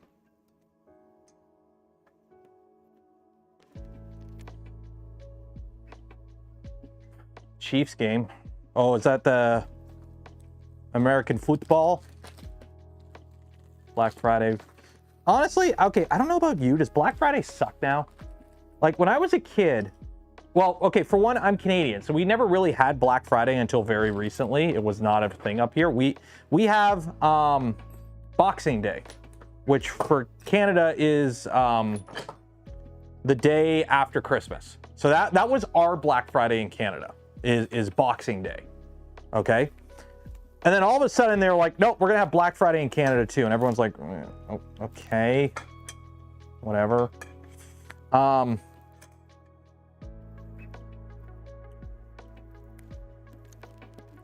sure I got it all lined up. Yeah, good enough. Okay.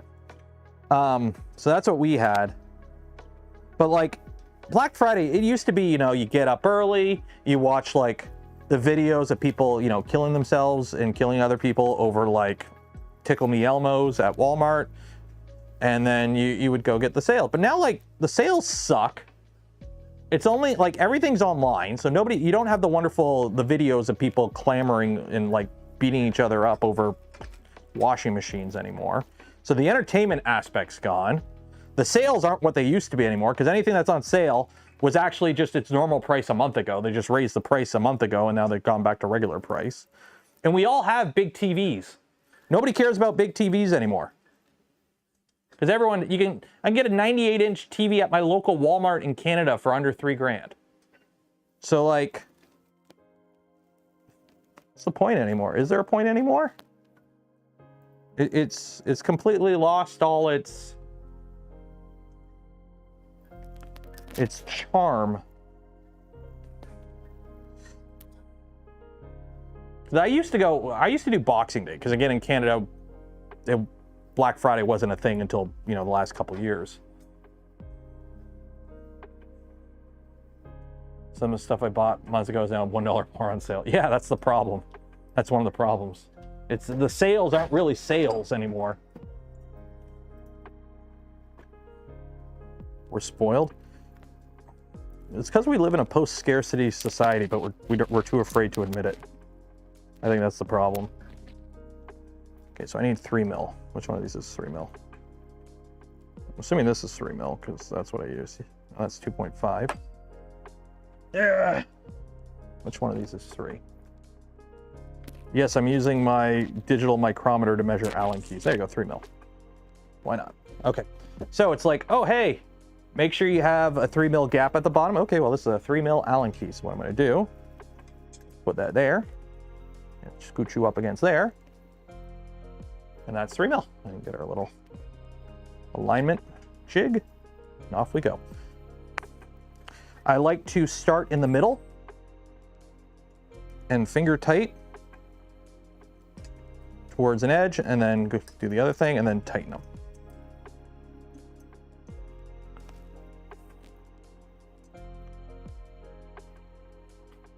We're going dark. I gotta get a new overhead camera. That thing's dead. Are any good CYMW filament sales? Oh, CYMW. Oh, like maybe Polymaker has something. Check Polymaker has a big sale on right now. They got like the Panachrome stuff and whatnot. So go buy Polymaker. 30% sale right now. Use my code or use my link in the video description. Help support the channel. Green Kool-Aid cam.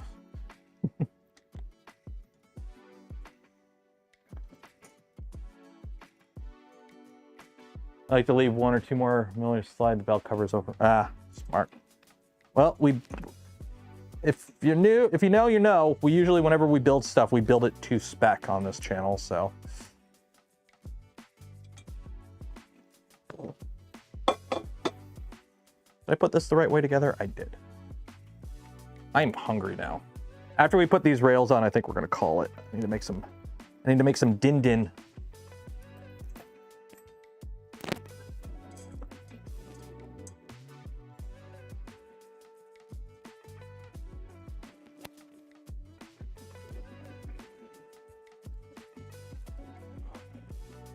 No, that's not a Logitech.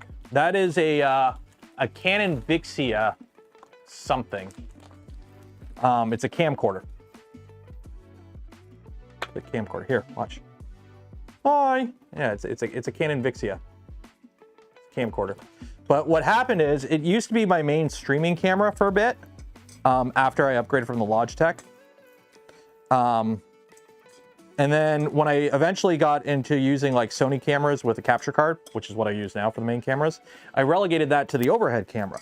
Because the thing I like about it, because it's a camcorder, it has, what's it called? Par focus or whatever. Basically, it's got crazy zoom, and as you zoom in, normally like the focus is really good when you're zooming in. So you can zoom in quite far and everything's still in focus. So it's really good for an overhead camera. The problem is, with it being an overhead camera, I forget to turn it off. So when this was in the basement, when we had the basement camera, I would leave it on for like weeks at a time because I finish stream and it's out of my sight. I don't see it. I would just forget to turn it off when stream ends. And eventually the sensor died on it. So now the sensor just is green. So yeah.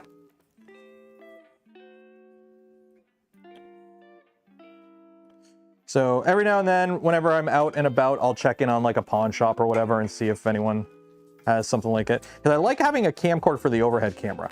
These cameras, this is a Sony a6300 4K. That I'm fine, like not being a camcorder, because it's a fixed. It's got a Sigma 16 on it. It's only 16mm lens. Like I don't need to adjust that. I don't need to. It autofocuses pretty good, and it's a pretty good system for that. But for overhead, I want the zoom.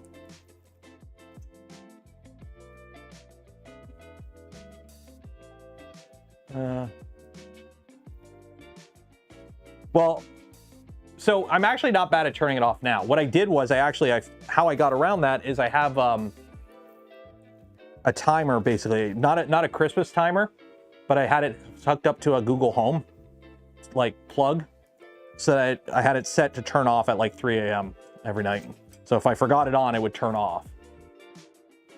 But I think being in here over the summer killed it again, because it did this a while ago, but then I left it in a drawer for like a year, and then it started working again. So I started using it again, and it worked great for like a year. So I've had this as my overhead camera out in the garage here for a bit now. But what I think ended up happening was over the summer and the heat waves and whatnot, it just kind of killed it, because it's up mounted to the ceiling, right? It gets hot. So.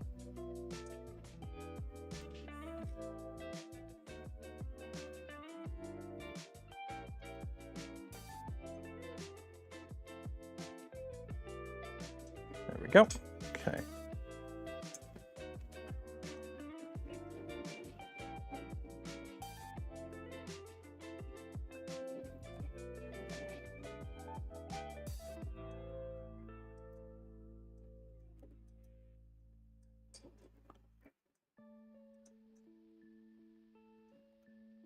Needs a reflow. Yeah, let me take it down. I'll throw it in the Pantheon and set the bed to 130 and see what happens. Try flashing. Oh, I've done factory resets and all. You can tell it's the sensor, because when you look at it, see how you got all those vertical lines? Like the sensor itself is kaput. It's the sensor. It's not a software thing. It's a hardware thing.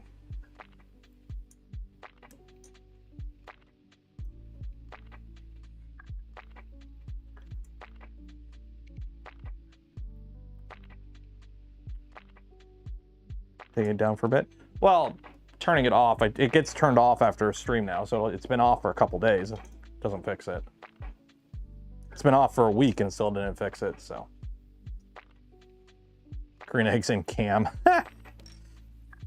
Funny joke. Of course, smacking it when I was unboxing the FL Sun probably didn't help.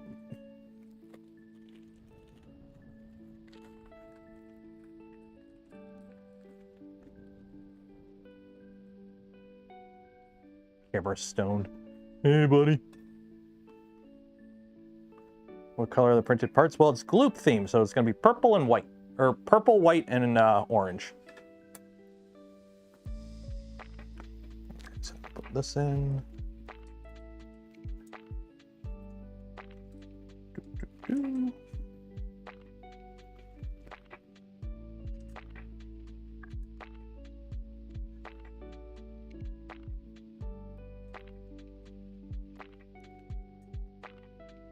Custom maintenance. When in doubt, hammer.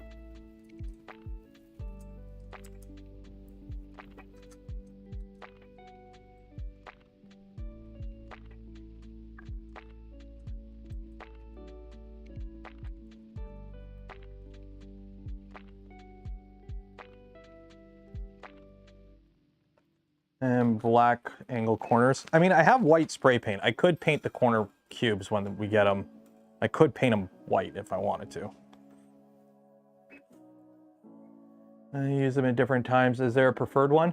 I use Prusa Slicer for the Prusas. I use Orca Slicer for pretty much everything else. If a printer comes with a specific slicer, or it's like the profiles, like the pre-made, like the reason I use Prusa Slicer with the Prusas is because I'm using the stock Prusa Slicer profiles. They work good, so why mess with it if it works good? So, Super Slicer still a thing? I believe so. I haven't really checked on it in a bit. I believe it is back in development, but I haven't really looked into it in a bit. But yeah, like for example, Pantheon, I use the Pantheon Slicer because that's an industrial grade machine, and I'm gonna use it the way they tell me to use it.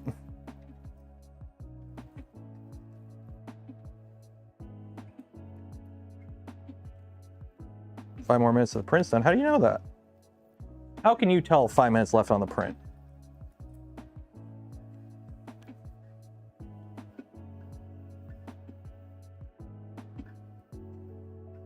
And you're wrong, it's 9 minutes.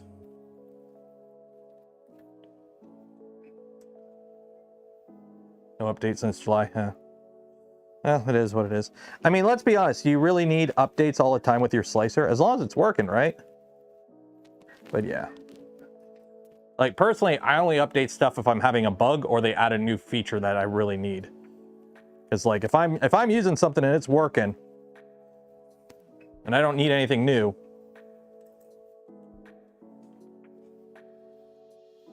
I did a call out for alpha beta testers 2 weeks ago for Super Slicer. Nice. Hey, competition's always good. I'm all for competition. I want more companies coming out with good printers and good slicers and all that stuff. I want more healthy competition in the market. If we don't have competition, what do we get? We get Thingiverse. Well, old Thingiverse. Thingiverse is actually much better now. But we get old Thingiverse and we get Creality shooting out V-Wheel bed flingers to the end of time. If we don't have competition in the market. We want competition. I want Bamboo's next printer to be an amazing printer that forces everyone else to come out with even better printers. With actual proper quality control and the ability to fix them. Bed slingers to the end of time. Remember when Bamboo came out and they said death to bed flingers? And then they put out 2 printers and then they went right back to putting out bed flingers? That was funny. K2 Plus. I've heard good things about the K2. I mean, Creality sent me a K1C and I liked it. I mean, the first thing I did was fix their firmware, but... Okay, there's that. Now we got one more.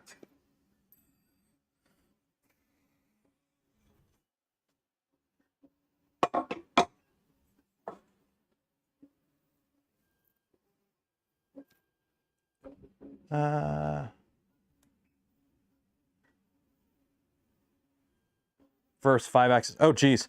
We're not going to see anything more than 3 axes in 3D printers anytime soon. The problem is with all that fancy, complicated stuff, that means it's expensive. And people are cheap. Remember, the best-selling 3D printer in the world is an Ender 3. Right?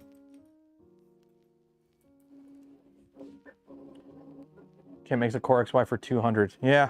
I mean, you can. It's amazing what you can do with efficiencies when you manufacture overseas. And you don't have to actually make a profit on your stuff. It's amazing what you can do.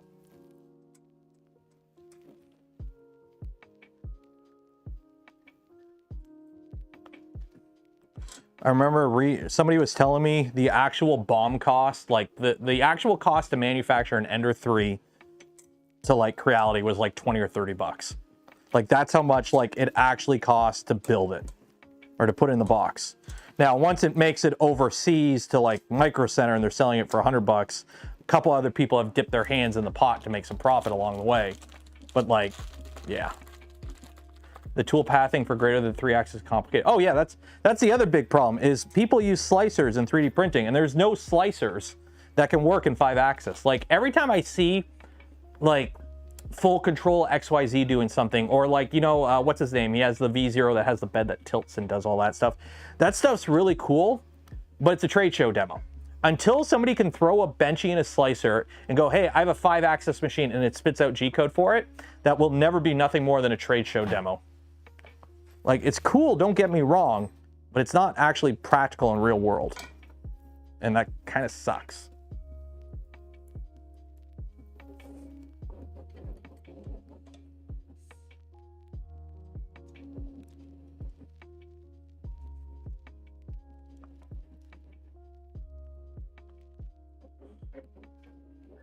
Say that now. I know I say that now. I've been saying it for the past couple years. But and that doesn't negate what I'm saying. I'm just saying, until slicers can do that, it'll be relegated to trade show demo stuff.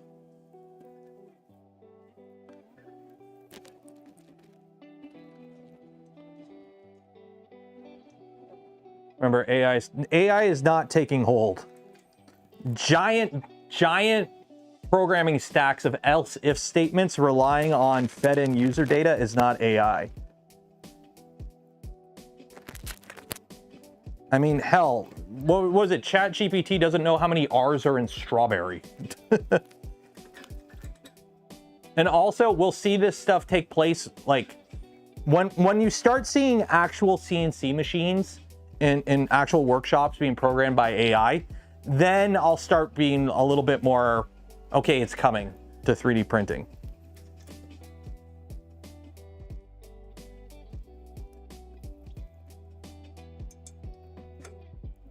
That the right way? Yeah. Last time I did this, I had the rails like opposite on each side.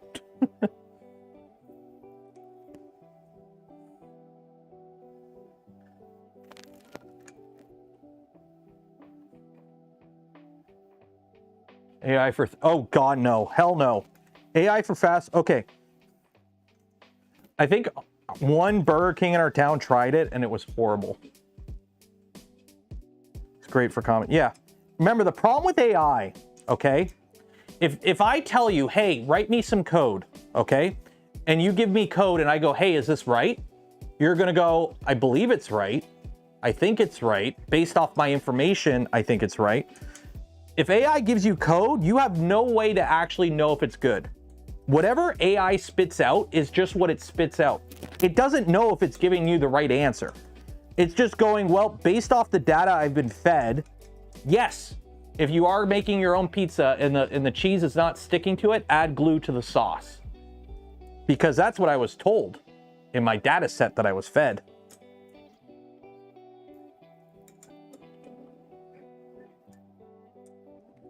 And also the problem is they've now run out of data to feed these AI algorithms. They're wholly stuck now. Like they fed it everything, right? They fed these LLMs all the data they can. Because now if they feed it any more data, anything newer than like 2020, the problem is it's all been contaminated with AI. So you're gonna get recursive. You're gonna get Habsburg AI, because it's all gonna be inbred, because it's gonna be AI training AI, and AI ain't that good right now.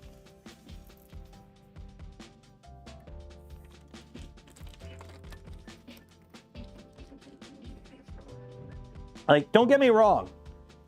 There are uses for it. It's just a tool. But I really don't think it's going to be like this absolutely world-changing game changer. Except for, you know what it's going to be really good for? Increasing the unemployment rate. Because everyone who works in like a call center is going to be out of the job soon. Okay.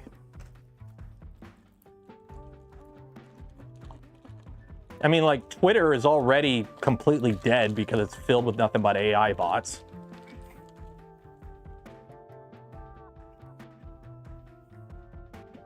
You work in tech support, you're safe. That's what you say now. I used to be an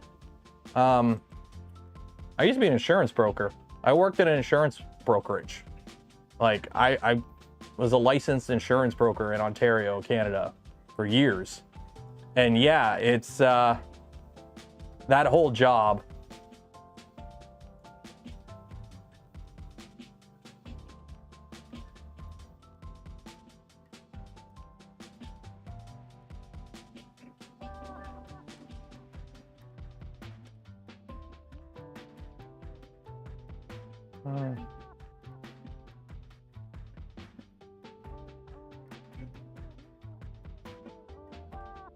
Okay. AI, yeah, people have. That's the thing. All AIs are basically, if you have written anything on the internet that like what do they feed it? They fed it Reddit. Like all of Reddit has been fed to LLMs. Pretty much a massive amount of YouTube videos have been fed to LLMs for like the video generation crap. Like I think one of my videos got sucked up by an AI. There's like a website you can go to. You can see if your content has been hoovered up by an AI company, and I think some of my videos have. The sketchy thing is, I was talking with Kyle. Let me pull up his account here. By the way, this is as far as we're going with the build today, because I'm gonna end the stream here. It's like Kyle Hill. Okay. If you don't know who Kyle Hill is, this guy, he does a lot of stuff on nuclear. But I was talking with him earlier this year at Open Sauce, and one of the things we were talking about was AI and like how terrible it's going to be for us. And he's like, just give me a scenario where you think AI will be good. And it's like, okay, here's a scenario. And then he's like, immediately comes back with a scenario that you're like, oh, that's freaking horrible. And you're like, okay, what about this? Oh yeah, that's great. What about this? And you're, oh shit. A lot of it, crime, impersonating people, revenge porn. You have like, there are so many ways this technology that we have no safeguards on right now is going to be abused by people. You have like, it is insane how bad it's going to get. Because it's all unregulated right now. Like the fact that a company doesn't need to disclose when you're talking to an AI chatbot, like even right now, radio stations. How many radio stations do you listen to now where they don't even bother having a person on it, just AI? It's just, you just have an AI DJ. Like it's. I don't think it's going to be as much of a crash as NFTs, but I really think it's an inflated market. I really expect, because here's the thing. Are any AI companies actually making money yet? I mean, the biggest, yeah, go buy GLOOP. The biggest use case for AI is like what? Kids cheating on their homework. And people making YouTube accounts to spam shitty fake videos.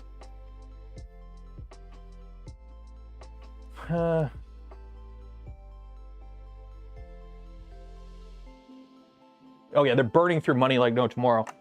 They got to buy all these NVIDIA cards and whatnot. The power usage for all this stuff is insane.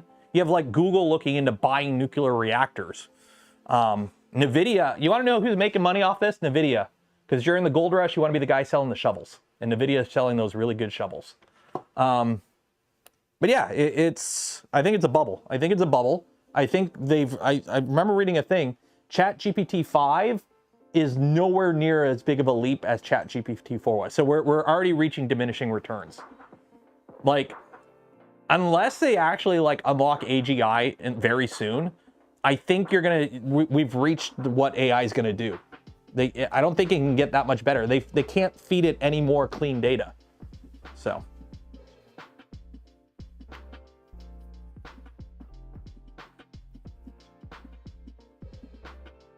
Don't buy NVIDIA stock. Oh yeah, it's all gonna come crashing down. I know the bend mounts are done, but they're too hot and we're not gonna put them on now. So what I'm gonna do, and what'll probably end up happening is I'll order some on Amazon and they'll be in. So we're gonna call it here for the build today. I'll get some replacement bed standoffs. We'll carry on Tuesday.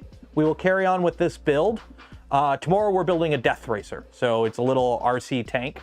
I got the parts all printed up. So we're doing that tomorrow. Yeah. So that's gonna be tomorrow. They already ran. Yeah, they've run out of clean data to feed AI because either companies won't give your user data anymore because you know whenever you signed up, the EULA wouldn't allow it or whatever, or they're holding up for more money. But all data on the internet now is tainted by AI. You can't use anything now to train AI because it's all tainted with AI. So you're gonna get Habsburg AI. And if you don't know what Habsburg is, just Google Habsburg and see that's what happens when you get a little too iterative with humans.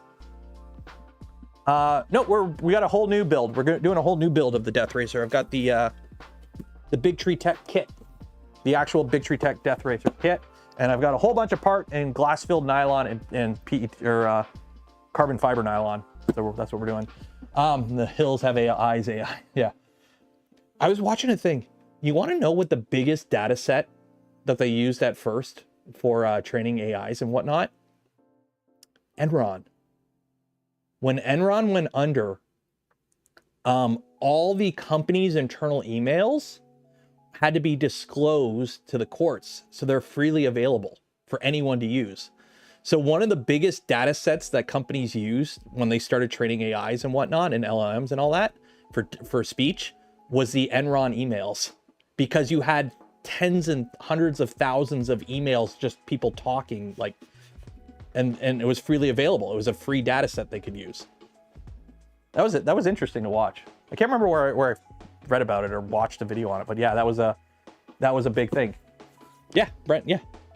Because the thing is, for it to work, you have to feed it large amounts of data and you need the rights to that data. So if they're like open court proceedings, it's public. Okay, let's call it there. Yeah, we'll call it there. I wish I got a little further on this, but you know, hunting down the bed standoffs, but it is what it is.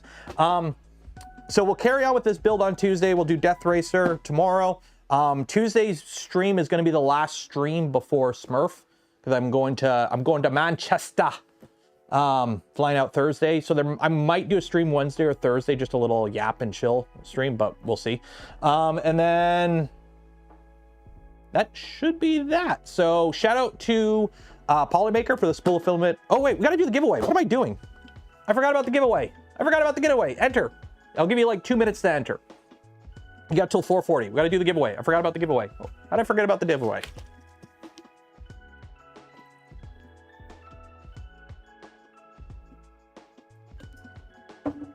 Forgot about the giveaway.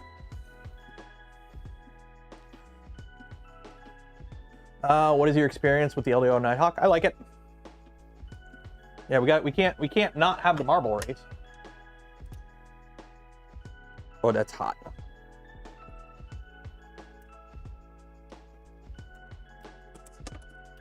There we go. Like, it's kind of, I would actually kind of like to use these. But the problem is they're plastic, so they won't be as strong and they might shift a little too much. So we got to go with the metal ones.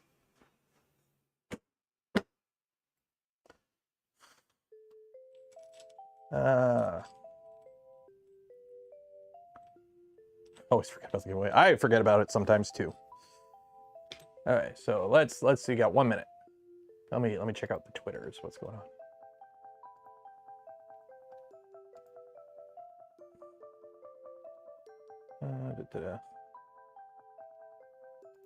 Messages. What's going on? Notifications. What am I notifying?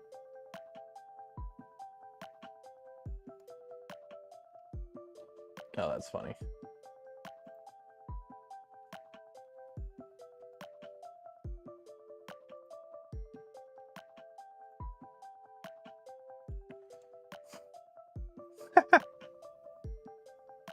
Somebody who I don't know what they did, who was being annoying on Twitter. I had them muted. And then I only saw that they were talking because they replied to somebody I follow in one of my posts. And they were being annoying again, so I blocked them. And so they posted like, oh, he blocked me. And somebody else is like, yeah, you're being annoying, I'm muting you. Any recommendations on a filament sensor? Some 3D printed plastic and a KW10 micro switch. I don't really use filament runout sensors. A bunch of extruders have them built in now. but I haven't really used any standalone ones, so I can't really comment on that.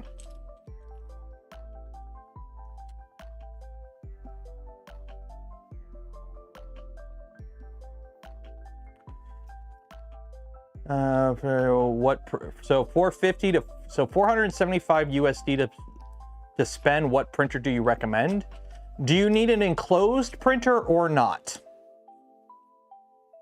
Does your printer need to be enclosed or not? If it needs to be enclosed,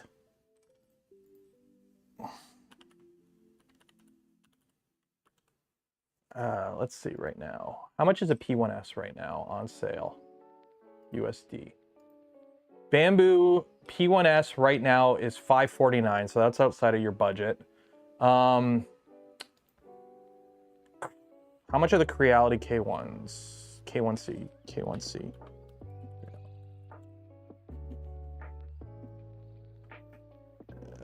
Now,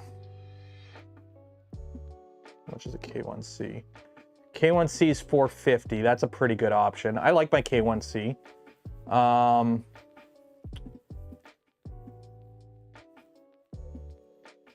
Declan, enclosed. Yeah, if you want enclosed for this or FlashForge Adventurer 5M Pro.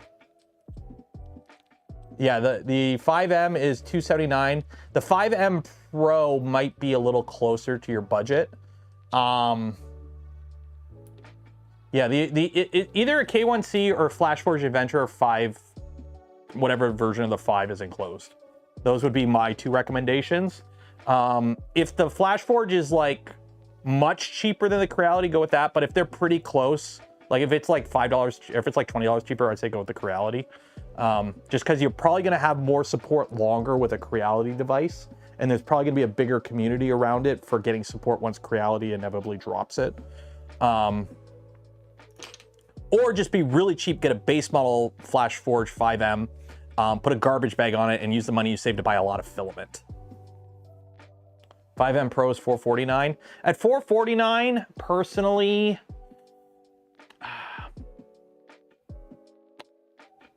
you can't go wrong with either. I think, does the Creality have a bigger print volume? I don't know. I think the Creality K1C might be a better option, in my opinion. I think it edges out the 5M, I think works best as the unenclosed cheaper variant. Because I have both. And I think I like the K1C a little bit more construction-wise. The 5M, I think, works better if you're going cheap, if you get the non-Pro one. The 5M Pro, I think, is on Black Friday for $379. If it's on Black Friday for $379, get the 5M Pro. Yeah. K1C is 220 by 220, yeah.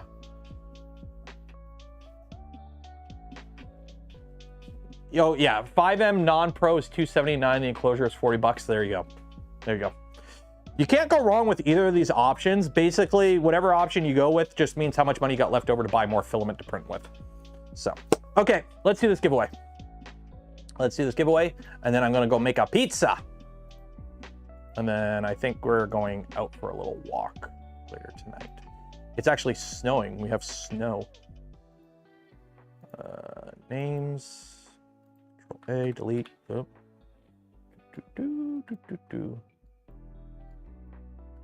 File, save. Okay. Let's open up Marbles.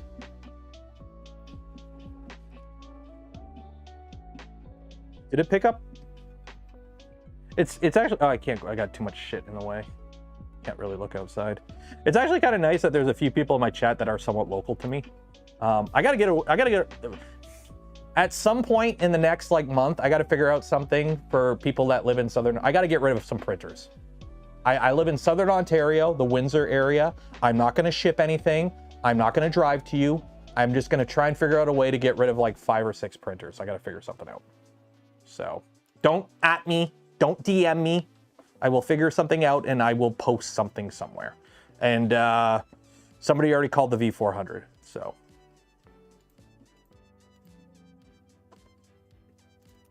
But I have an FL Sun S1 if somebody wants that one. What do we got? 363. Let's go with Robotic Roadway. Let's see how the AI handles the robots. That's what Joel does. He just goes, hey, I'm going to this like Dick's or Starbucks or something. I got a bunch of printers. Come find me. Okay, how this works, if you win, you get a spool of filament from Polymaker. But if I pick your name and you win, you also get a free hat. So good luck to Cody Davis. If you win, you get a free hat off my merch store. If anyone else wins, you get a spool of filament. No one wants the FL Sun. It is funny watching some people promote that thing. My biggest advice I can give somebody for should I trust this person's review? Look at their other videos. If all they do is videos about printers and every printer is amazing, well, I can tell you not every printer is amazing.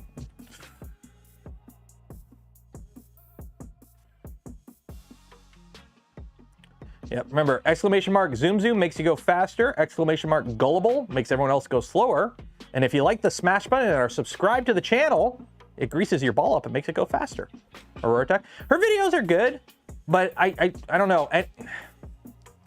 As a parent, I just find it a little weird watching YouTube videos of kids doing stuff. Because the little guy tries to watch YouTube at times, anytime I see like kids on YouTube, I'm always like, oh, like I'm not saying anything. It's just like, what are the parents making them do it kind of thing? Like I just always, I don't know. What's the Zach's toy review or whatever that kid is that pretty much grew up on that? Parents forcing him to do YouTube videos. Go Gary! Oh shoot! Oh, well, never mind.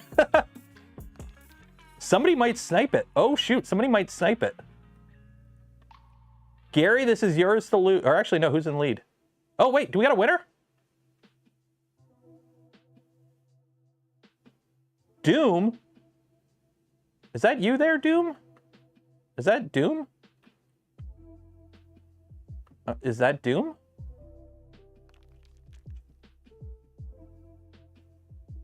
Doom, okay, congrats, Doom. I'm assuming that's Doom there.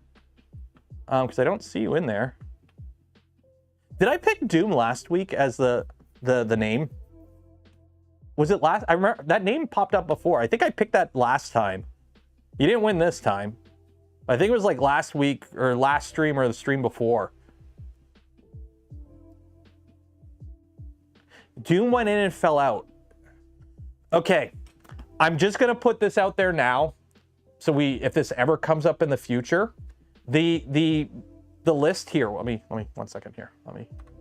I'm just gonna say this now because I know this might come up in the future. Whatever it says wins is who wins. Simple as that. Even if you bounced in and you landed out and you bounced out, I don't care. Whatever the game says, whoever wins is the winner. Simple as that. So, Doom won.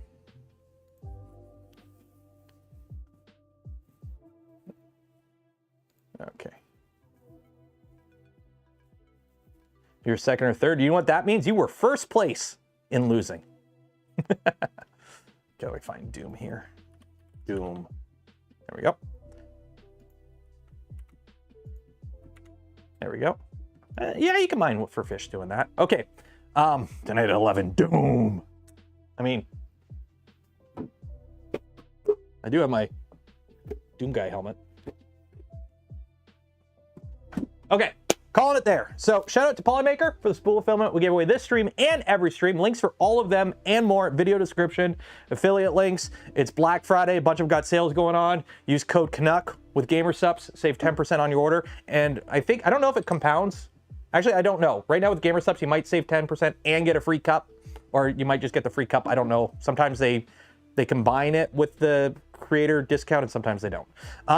Also, shout out to GLOOP for sponsoring the build series. So if you want to buy some GLOOP, glue some 3D prints together, or fix something that you broke, link in the description, buy some GLOOP. I do believe they ship international now, I believe. Don't quote me on that though. I can't remember. If Andrew's still here, he'll clarify that. But use code Canuck, save 15% on your order as well. And then for those that donated to the channel, gifted memberships to others or became members of the channel yourself, I thank you. I would not be able to do the things I do, create the content I create without your continued support. You make it all possible. Calling it there. I'm going to go make some pizza. I actually have to hook the Prusa back up. I got to print one more plate of PETG or flex parts for the thing. And yeah, there you go. Andrew, yeah, GLOOP does international. Okay. Enjoy your holiday weekend. Hope you have your turkey was good for the Americans and everyone else that does Thanksgiving. I know Canada does ours in October. It is what it is. Anyways, bye. See you tomorrow. Bye. Everyone wave. Wave. Bye.